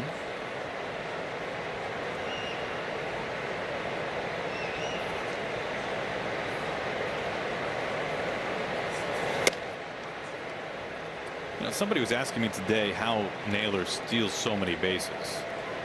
And from hearing him talk about it and others that are kind of a part of his speed journey, as he is one of the slowest players in baseball and yet one of the most effective base stealers. I'm curious if you guys, and I'm sure you did, went through something similar in your career as you became more of a veteran player and you could just simply process more in game. It does seem like that's the difference for Naylor in the last now couple of years, that he's just simply able to process so much more during the game. I mean, when he steals bases, it's obviously nothing to do with the speed. It's all based on scouting reports, the right time to run against the right pitcher, the right situation. It's because of his mind why he's able to steal so many bases, is kind of what it seems like. And really understanding what that mark is. Speed journey doesn't leg out an infield base hit, unfortunately. Right on cue. And that's where, you know, Young, the base running coach, comes into play. Hey, here's what on this guy, I want you to focus on that front hip. As soon as the heel, he's going to pick out that one thing to be focusing on, and those are the type of things that really help an average runner become a base stealer, like Josh Naylor has become. And he doesn't get thrown out. And a lot of his stolen bases, there's not even an attempt. He's really good at getting momentum. So he gets really good at walking leads, and if they don't stop him, he just keeps right on going. And it's amazing, his percentage. I mean, it's unbelievable for a guy that, and they know that that's his game now. And he's still getting these stolen bases like tonight.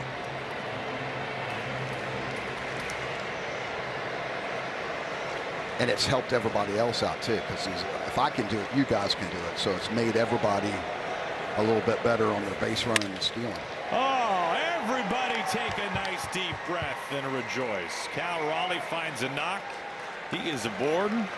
Yes. And he is very happy about it at first base. The long hitless drought has come to an end. The logjam has been broken. And we talked about Cal's at bat previously. Battle some tough pitches, hit that long fly ball out there to left center field. Yep. You know, Jay, last night you were talking about how even a take. Yeah, absolutely. I thought some of his takes in his first at bat were some of the best we've seen this month. He's been such a free swinger at the plate this month in particular, but he had some really good takes, and now he breaks an 0 for 38. Nice piece of hit, and you know he's looking to pull that ball right there. Early in the count, he's staying aggressive. That's what I like. His last AB, like you said, Val, he fouled up 3 really tough pitches and just missed a ball to left center. He says he feels good up there. He's seeing the ball pretty good. This is not an easy pitch. This is up and away on the outside corner. We're still able to get the barrel of the bat to it and drive it out there into right center field.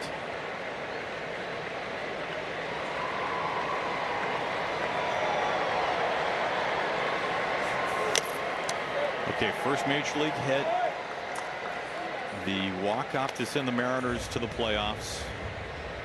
60th home run. And the hit we just saw. Are those the top 4 hits in Cal Raleigh's career? The most memorable ones? Oh, man. This one might have caused the most relief after, I think it was 0 for 38. 38, yes. And after wearing one behind the plate the inning before.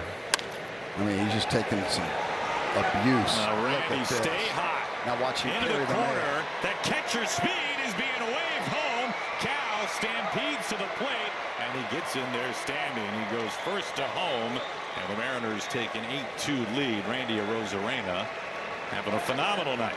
That's a great piece of base running. Oh, look at this. Look at him smile. Carrying the mail for your boy. Randy's out there going, man, that's my catcher right there. We go silent treatment here in the dugout? Oh, no. Those guys were too happy for him. Look at Seitzer. I mean, every single person was up, standing up when that ball dropped into right center field. Oh, Naylor's got the ball.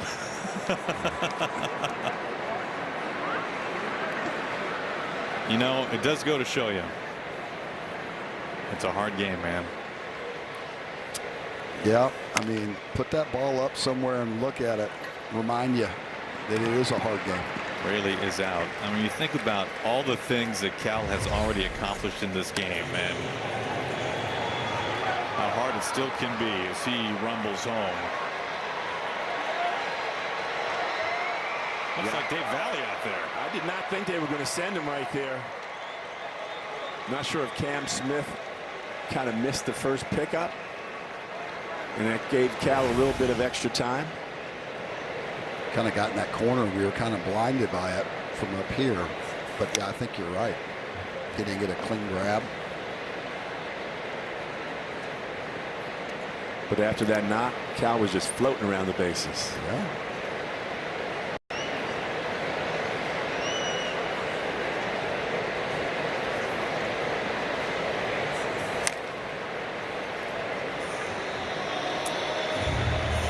Mariners have done everything that they needed to do tonight. Their starter went 6, and they scored 8 runs on a night where the bullpen is very short in the back end. Nobody's happier than Dan Wilson right now either, going, whew, maybe this one can, knock on wood, be an easy one. Yeah, this was the game that you did not want another one-run game. Oh, yes, boy. There's no doubt. So seeing those 8 runs up on the board, the grand slam kind of gave everybody a little bit of breathing room, allowing Wu to go a little bit deeper, throwing 103 pitches.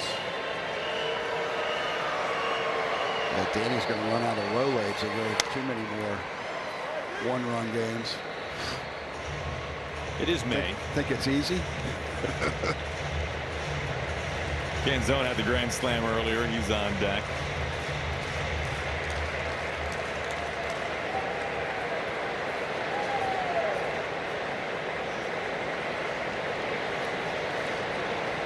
One-two. Just got a piece. Nice job. Way to stay alive right there, getting that out of his kitchen, because he knows he's looking to go left center right here. See if the Mariners can get another big 2-out lightning, big knock. It's the right guy to do it too.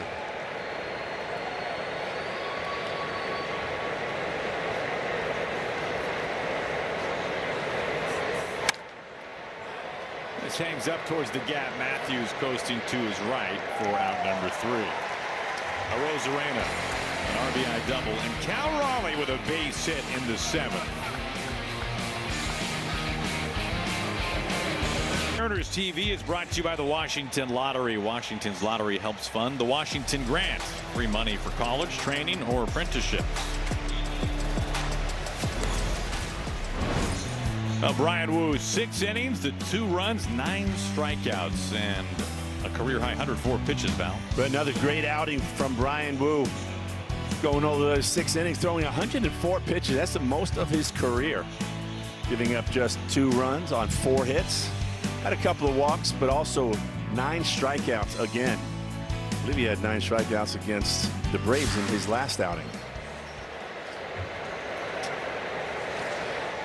As Alex Hoppe takes over. Diving stop. Cole Young just took a hit away. It has been a dynamite season for Cole Young, especially on the defensive side. Great play right there, all stretched out, comes up, gets to his feet very quickly, and gets him out in plenty of time. That is so pretty, isn't it? That was just one clean, smooth movement. Nice, great, perfect throw over the first base, too.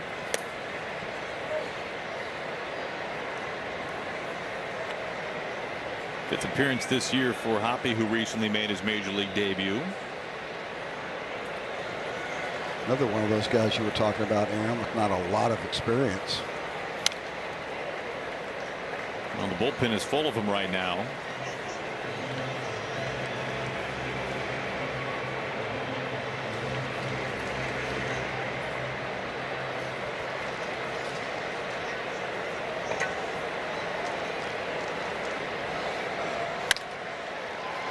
Julio is able to make the catch on the slide.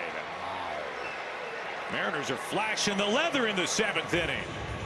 His first step was amazing right there, and that speed to cover that ground on the ball that was hit on a line. Yeah, that closing speed. It looked like at the end that ball was slicing back into him. It actually did. It came back to him. The slide just makes it look cool. Yeah, but when you're running full steam and that ball's about knee height, it's a little bit easier to get down there and keep your eyes down there with it when you do that. And Julio flash in the no-fly zone to a Mariner fan up there.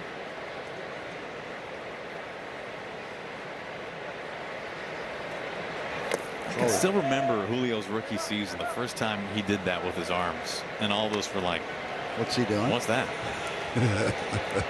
And then the next day we asked a 21-year-old Julio Rodriguez, and he said, it's the no-fly zone. And it was born.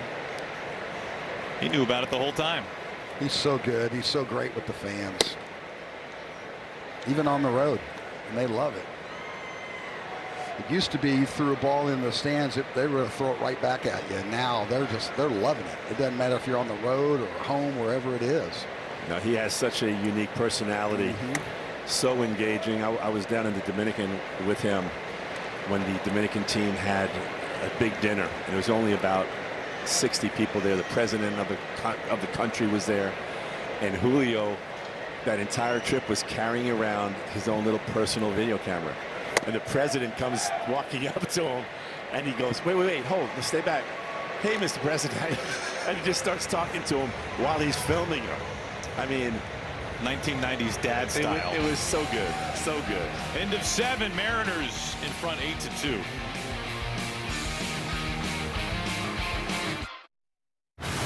Next week, the White Sox come to T-Mobile Park, and we'll have a 2-day Josh Naylor bobblehead giveaway. 2 chances to snag Naylor's first Mariners bobblehead May 18th and 19th, thanks to Western Washington Toyota dealers. For 10,000 fans will take it home. Mariners.com/tickets.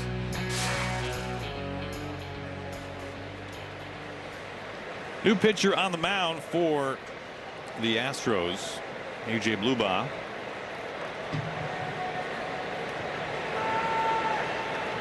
He faces Canzone. Blubaugh's got 24 innings, 13 earned runs, 21 strikeouts, and 14 walks. And the walks have been a problem.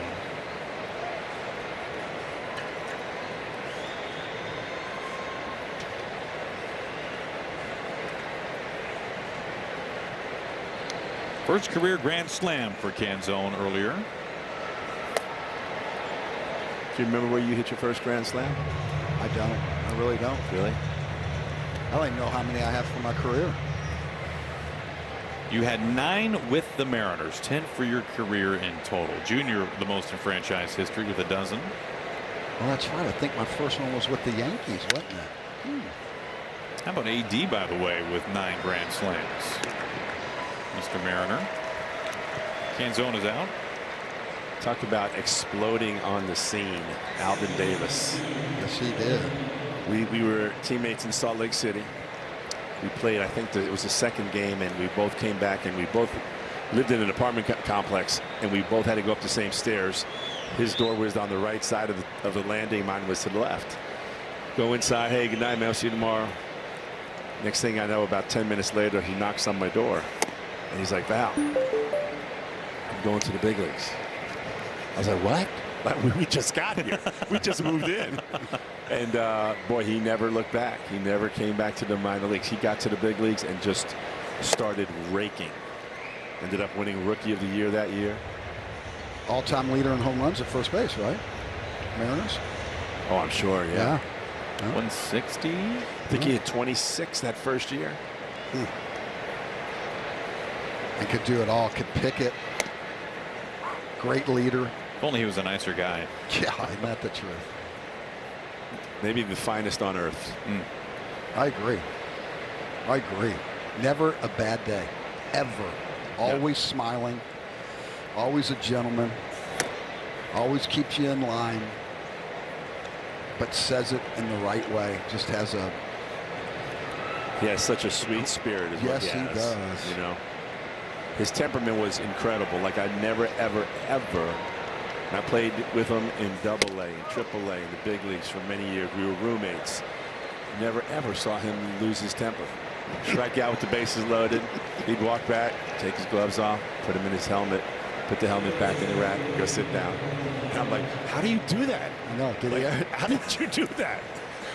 It was just incredible. Just the levelness of his personality. No, never too high, never too low, ever. And consistent through decades. Donovan, a high slice into left. Cosenzo is there, 2 outs after the walk to Young, who's at first base. AD, the first ever Mariner Hall of Famer, and there are countless players in the Mariners system and who have made it to the major leagues who have talked about how much AD has helped them in the minors when he travels to affiliates over the course of the summer. And I will tell you, as someone who spent 7 years in the minors, from the time I was 17 years old till getting to the big leagues at 23, the impact that those coaches have down there in development, not just how do you swing a bat, not just how do you field a ground ball or catch, but the emotional part of it, the focus part of it, is so critical to be able to, for your development to get through the minor leagues. It just gets harder and harder every step of the way. This ball is foul. You know, from the grind of the buses to the grind of man, now we get to fly from Calgary to Phoenix. But the flight takes off at 5 a.m. in Calgary. I mean, there was some long, difficult days. So to have somebody like AD to be a mentor to you, what an advantage. Help you become a man. A lot of you, I mean, a lot of kids, it's the first time from home. So they have no clue how to do the laundry. I mean, there's so many different things that you got to learn on the spot. Laundry, what's that? Yeah. Ball and 2 strikes to Julio.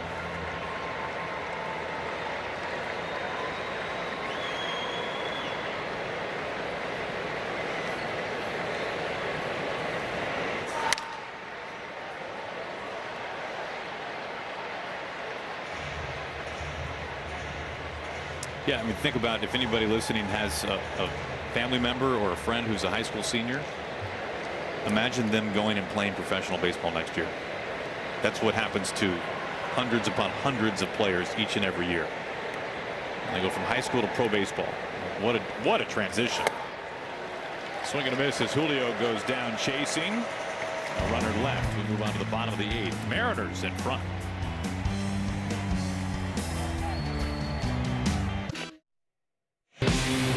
Well, the Vetter Cup returns to Seattle Friday, Saturday, and Sunday. Mariners.com/Vetter. Padres playing some good baseball. 24-17, tied to the Dodgers atop the National League West.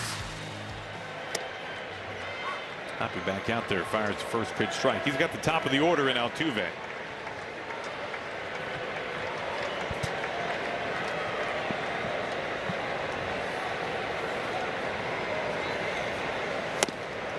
Swing and a miss in 97. Hoppy rushing it up there. Starting to feel his oats against the top of the lineup.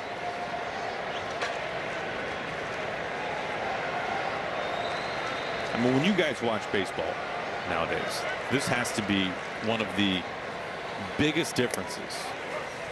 You've got a pitcher on the mound in the 8th inning, up 6, throwing 97. Yeah. It used to be you want to get to the bullpen. I'm not so sure you want to get to the bullpen anymore with some of these arms that are coming out. I mean, good grief. It's like everybody's 6'3", 6'4", throwing 100.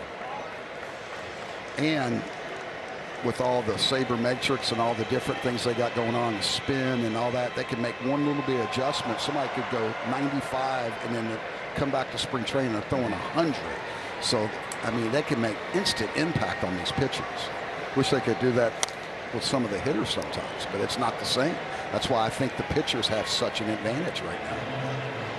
So clearly, right? Anytime. I mean, yeah, because you can make an adjustment with the pitcher, and even if he makes a mistake, he could still punch somebody out on a bad location.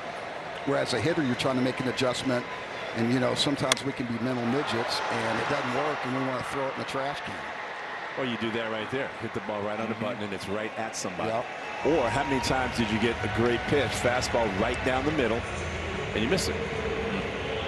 But yes, to your point as far as the velocity, every arm that comes out of that bullpen is a power arm.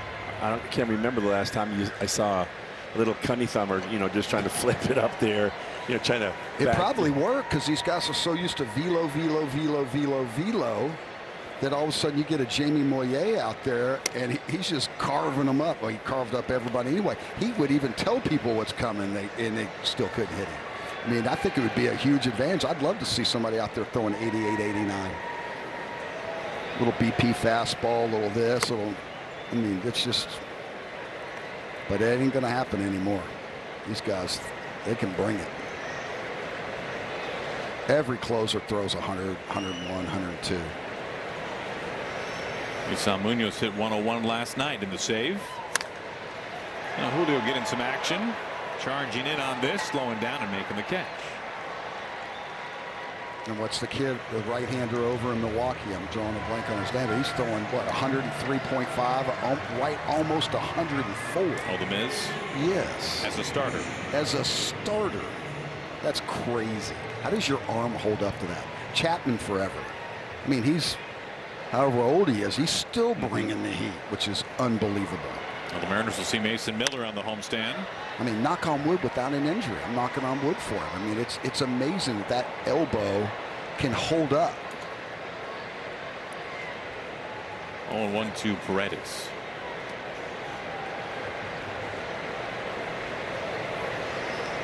Yeah, Mason Miller. Talked to Danny Farquhar last year about this kind of stuff, and he had an interesting comment. He said, pitching is science and hitting is like art.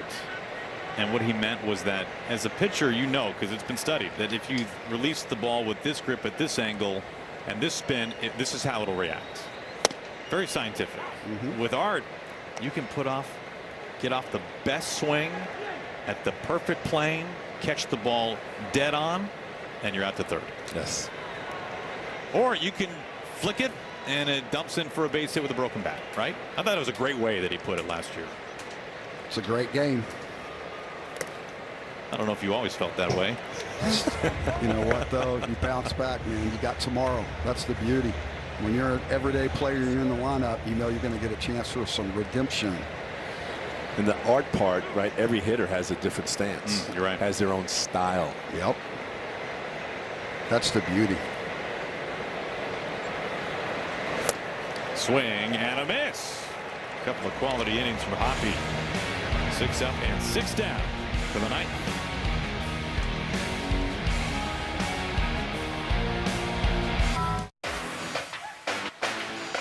Mariners TV is brought to you by Northwest Buick GMC. See your Northwest GMC dealer today. And by Holland America, convenient round trip departures from Seattle and #1 in Alaska wildlife wilderness tourism.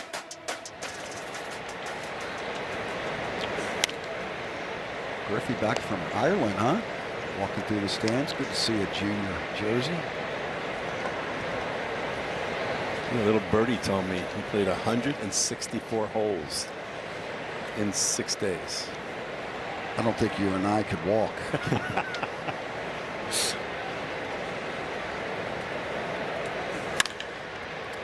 Naylor out towards the gap. Cam Smith covers some ground and makes the catch.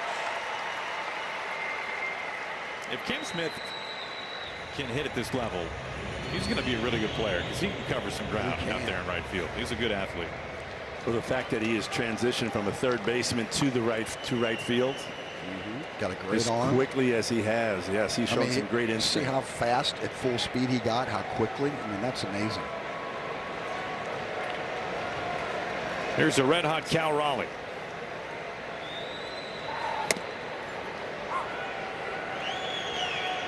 Cal singled his last time up. He snapped a career long drought.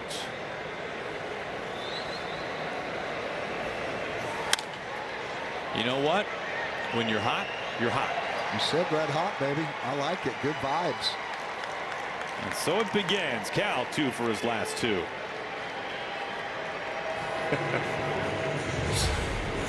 He just kind of soft serves this one out there to left center field. Tough pitch, though. Not even in the strike zone.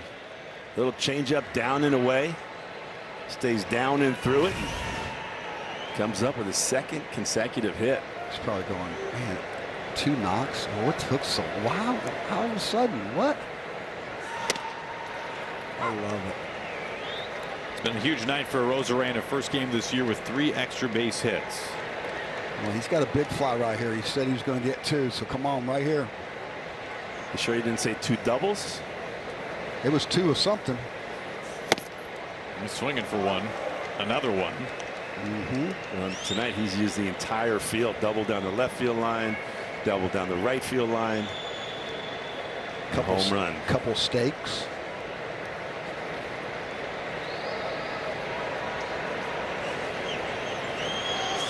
Ten for 18 on the road trip.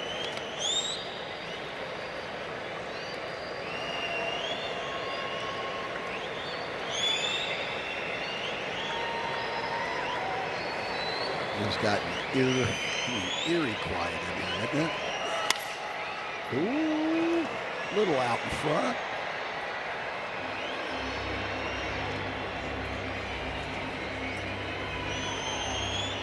Randy has never had a game in his career, and he's been around for a little while now, with 4 extra base hits. He got a chance for that tonight. He has homered and doubled twice.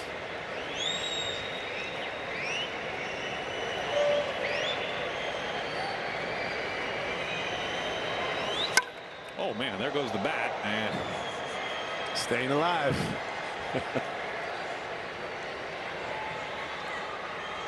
He throw the bat at this pitch. You don't often see the pitcher give the bat back to a hitter. Look where the ball goes too, though. I mean, and he pulls it, of all things. A little more stick 'em on there.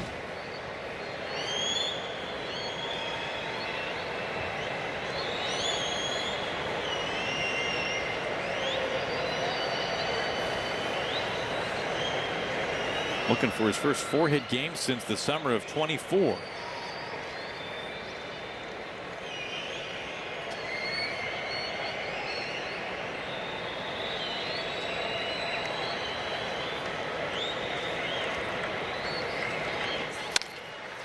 Right back up the middle. A 4-hit night for Randy Arozarena. Wow, that ball was crispy. That was a chuck and duck. Look at that smile. Look at that smile over there. That ball must be looking like a grapefruit. He just squares this one up right over the head of Blue Ball. For his 4th knock of the game. Have a night. Well, he and the man at the plate, Luke Raley, the only 2 Mariners this year with a 4-hit game this season. Raley takes that one low. Randy's been aboard 5 times now tonight. 8 runs on 11 hits for the Mariners.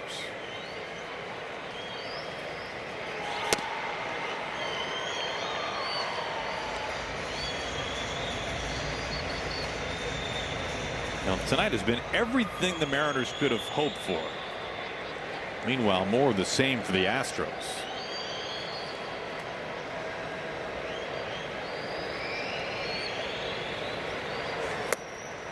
Imai comes off the injured list. Wasn't able to throw strikes. Knocked out after 4 innings. Gave up the grand slam and the lead. And offense has only scored 2 runs tonight for Houston. 2-2. The Mariners did a great job. Excuse me, rattling the starter, getting him out of there. I mean, he had him balking, doing all sorts of crazy stuff. Randy took him deep, a 2-run homer. Canzone a grand slam off of Imai.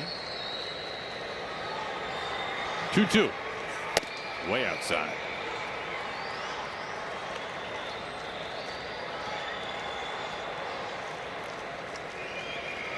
And it has been a night full of traffic on the bases for the Mariners.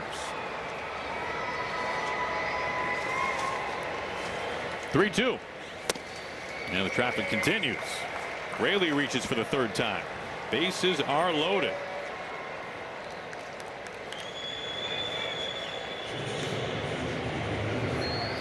Well, JP has been driving that ball to left center tonight. See if he looks to yank one right here.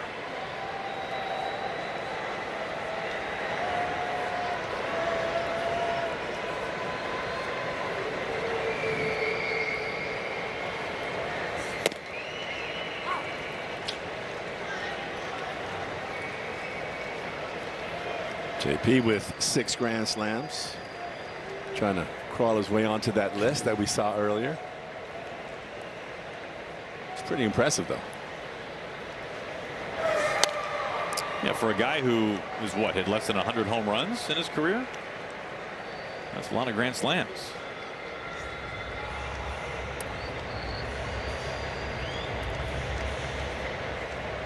'71 career homers for Crawford.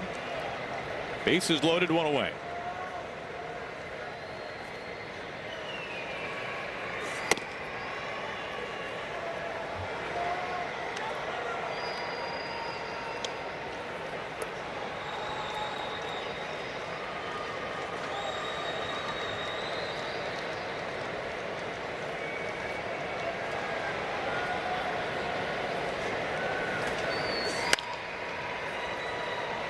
Still 1-2.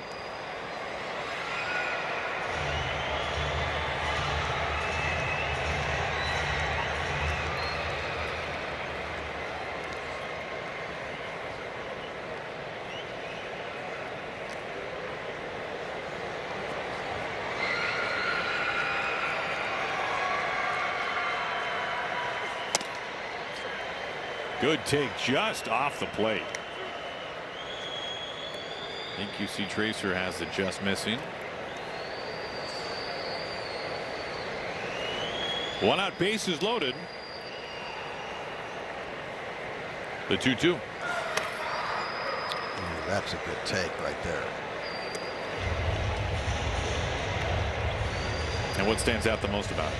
Just, I mean, location of that right there, the arm speed.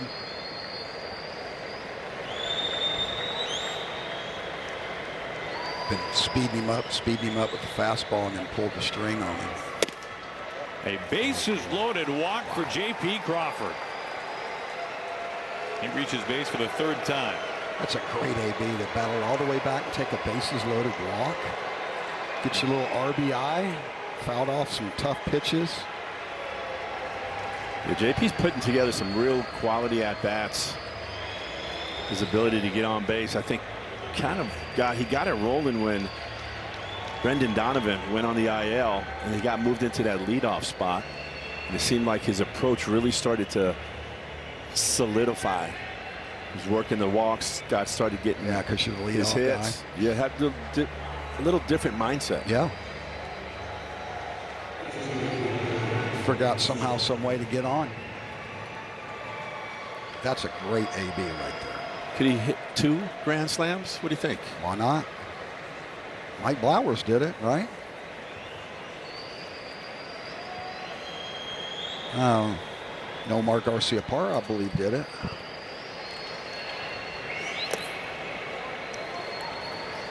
If you're Canzone, how much of a temptation is it to go up there and just think about hitting a grand slam right now, especially with the score being what it is? I guarantee you that's all he's thinking about.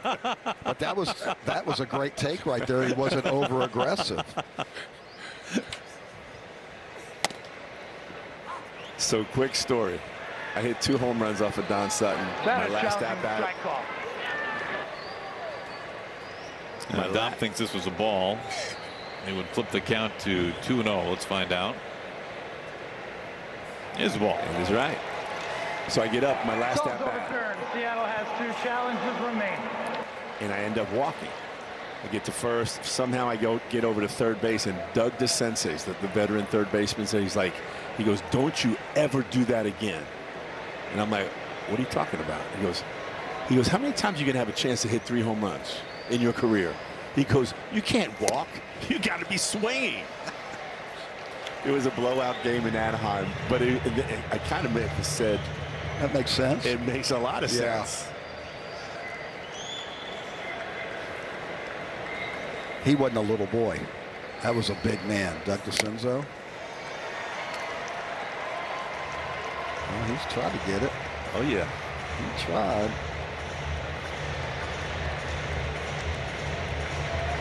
Canzone is trying to join a very short list of big leaguers all time to hit 2 grand slams in 1 game. Fernando Tatis Sr. did it in the same inning. In the same inning? Against the same pitcher. Against the same pitcher. Oh, my goodness. Nomar did it, though. I do remember that. That's unreal. Well, the bases are loaded. Another 3-2 count on the heels of a bases loaded walk. Here it comes to Canzone.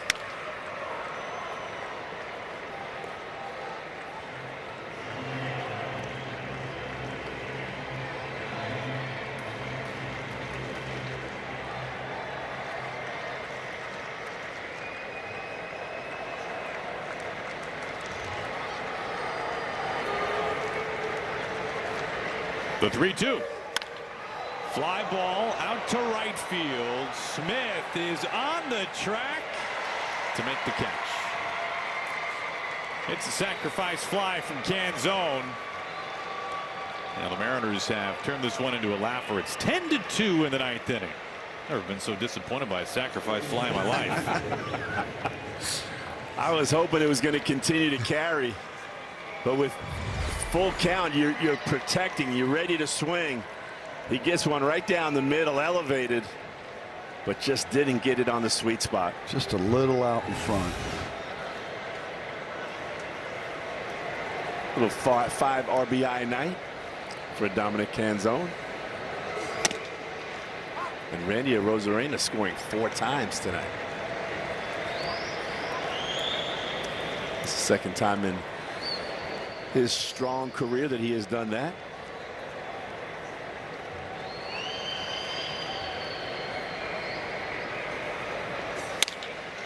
On the ground, Altuve with the backhand from the cut of the grass to retire the side. The Mariners get 2 more runs. We make our way to the bottom of the 9th inning. The Mariners 3 outs away from a Game 2 win.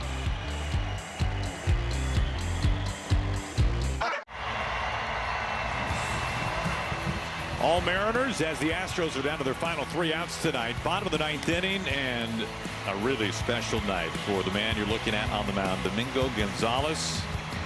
26 years old, out of the Dominican Republic. He is making his major league debut after a long road in the minor leagues. A dozen outings this year at Tacoma. The Mariners, his 3rd different organization. The Pirates, the Braves, and now the Mariners. Parts of 8 years in the minor leagues. And that road has brought him here to Houston. What a journey for this young man. First pitch he throws, put in play. Cole Young drifting out. 1 away. A nice start for Gonzalez. First pitch got him a bat. Gotta love it. Yeah, this is a great story in baseball right here, man. Never give up. Good for you.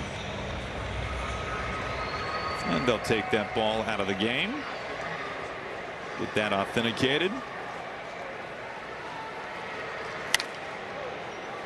And I hope they give it to Domingo. Hopefully that's waiting for him at his locker. Now there'll be one that's all scuffed up in there first, and then they'll finally get the real one.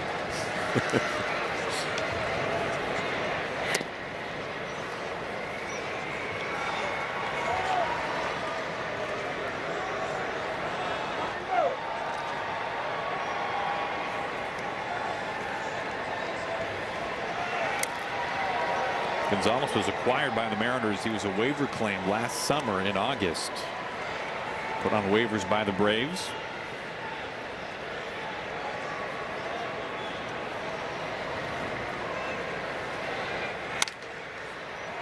He was promoted to the Mariners just the other day when Ferrer had to leave the team to be with his wife for the birth of a child. He's on paternity leave. Wu going 6 tonight. Hoppy 2, and now Gonzalez.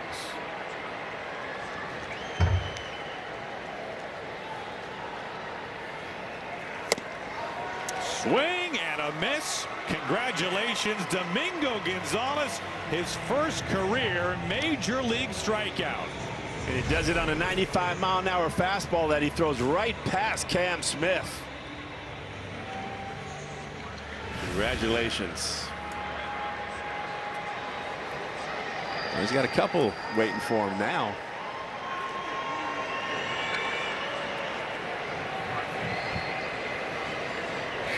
Well, on a night where the offense has really stolen the headlines, 10 runs, a grand slam, a 2-run home run as well.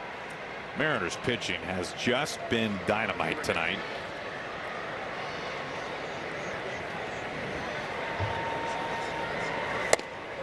(2-0) to DeZenzo. First career grand slam for Canzone.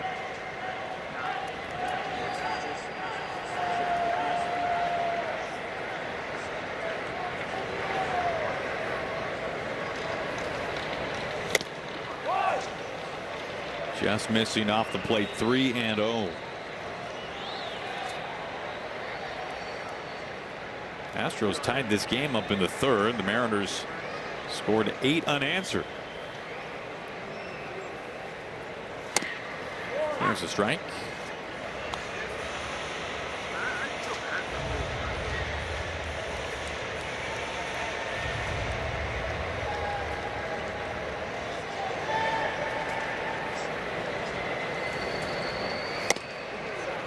Walked him.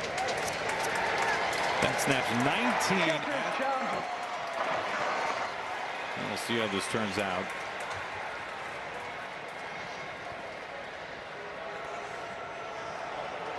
There's a ball. You can understand why Cal challenged. One challenge remaining. That snaps 19 Astros hitters in a row retired by Mariners pitching. It's the first base runner to reach since Walker's RBI double in the 3rd inning.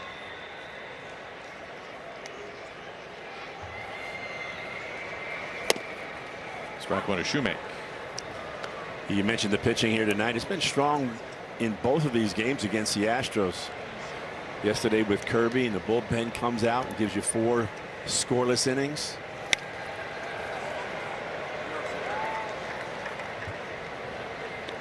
Kirby got through 5 yesterday, giving up only 2 runs.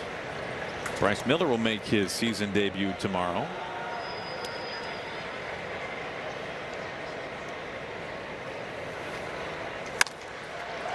Out to the gap in right center field for a base hit. DeZenzo is being held at 3rd.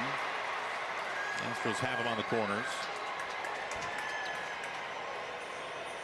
Yeah, I bet Bryce is going to have a busy pass list tomorrow, being a Texas boy. All the family coming to watch him back up on the bump. How far is he from here, where he grew up? He's probably a couple hours. Depending on Houston traffic. That could be in Houston. But he's a New Braunfels kid. Strike one to Matthews.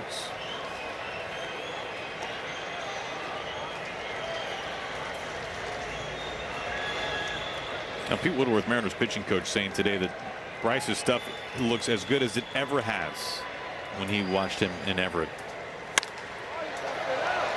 Boy. Julio coasting over underneath it, and the Mariners win this one 10-2.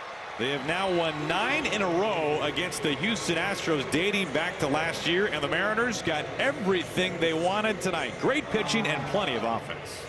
So much good stuff to talk about, starting with Brian Wu going 6 innings, giving up only 4 hits, 2 runs, striking out 8. But boy, the offense to me was the star of the story here tonight. Rosarena going 4 for 4, getting on base 5 times, scoring 4 times. Dominic Canzone getting his first grand slam to kind of break things open here this evening. And Cal checking in and getting 2 big knocks, yes. Some attitude adjusters. Huge win for the Mariners against a team that they gotta win. They should win against. Step on their neck, continue to really beat up on the Astros, who are really struggling right now. But a nice win for them, and even better for Dan the Man, because it's been a grind, baby. So it's nice to get one of these laughers. Yeah, I think you need a laugher win every once in a while, right? Absolutely. Where it's not a 1-run game, and every pitch you're on that top step and just trying to be able to breathe. But tonight, with all those runs being put up on the board, I think Willie had a chance to just sit back and enjoy it. It wasn't pacing quite as much down there, was he? And you know, the great thing is it's a team win. Everybody contributed, so it was really cool to see, and see if it's contagious and carries over to tomorrow. Bryce Miller will go tomorrow. A win tomorrow, the Mariners would wrap up or at least cement a series win. They would have a chance to sweep the Astros for the 2nd straight time this year. And you know, good on the Mariners for they catch a team when they're really down. The Astros are, of course, so shorthanded on the injury list, and they just have not gone easy at all on Houston. They swept them in 4 games back in Seattle. They take the first 2 of the series here in Houston, and so it'll be fun to see Bryce Miller tomorrow. But we know this: the offense, the pitching, everything clicked tonight. We take you down to the field. Our Fire TV winning moment. Here's Brad. Everything clicking for the offense tonight with 10 runs, the grand slam from this guy. All right, so 4th inning. There's 2 hit batters in front of you and a walk. So a great time to be patient and see a strike. Nah. That pitch is too good to swing at? Not to swing at? I mean, it's one of those situations where you're thinking kind of like one pitch, one spot. Kind of just hung a slider and just got it. I mean, he's got to come in the zone. So as much as you want to be patient there and keep the line moving, you know he's got to groove one.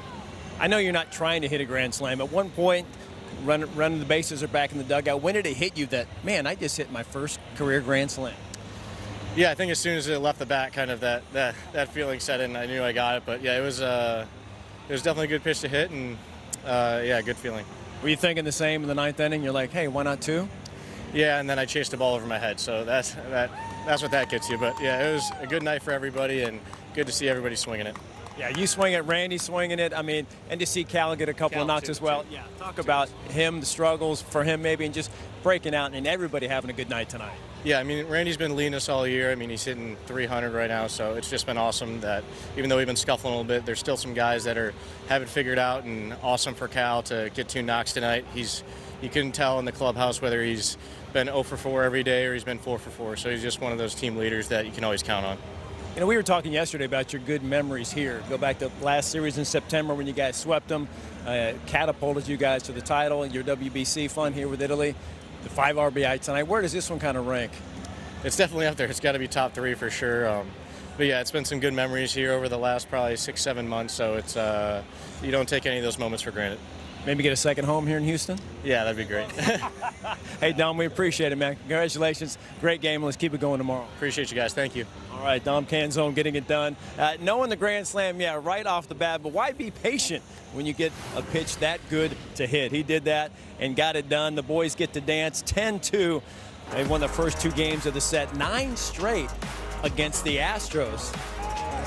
As Dom goes off to some cheers, yeah, we'll have Mariners postgame. Lots to get to in Cal, a couple of knocks. Love to see that too. And the debut from that man all coming up on Mariners TV.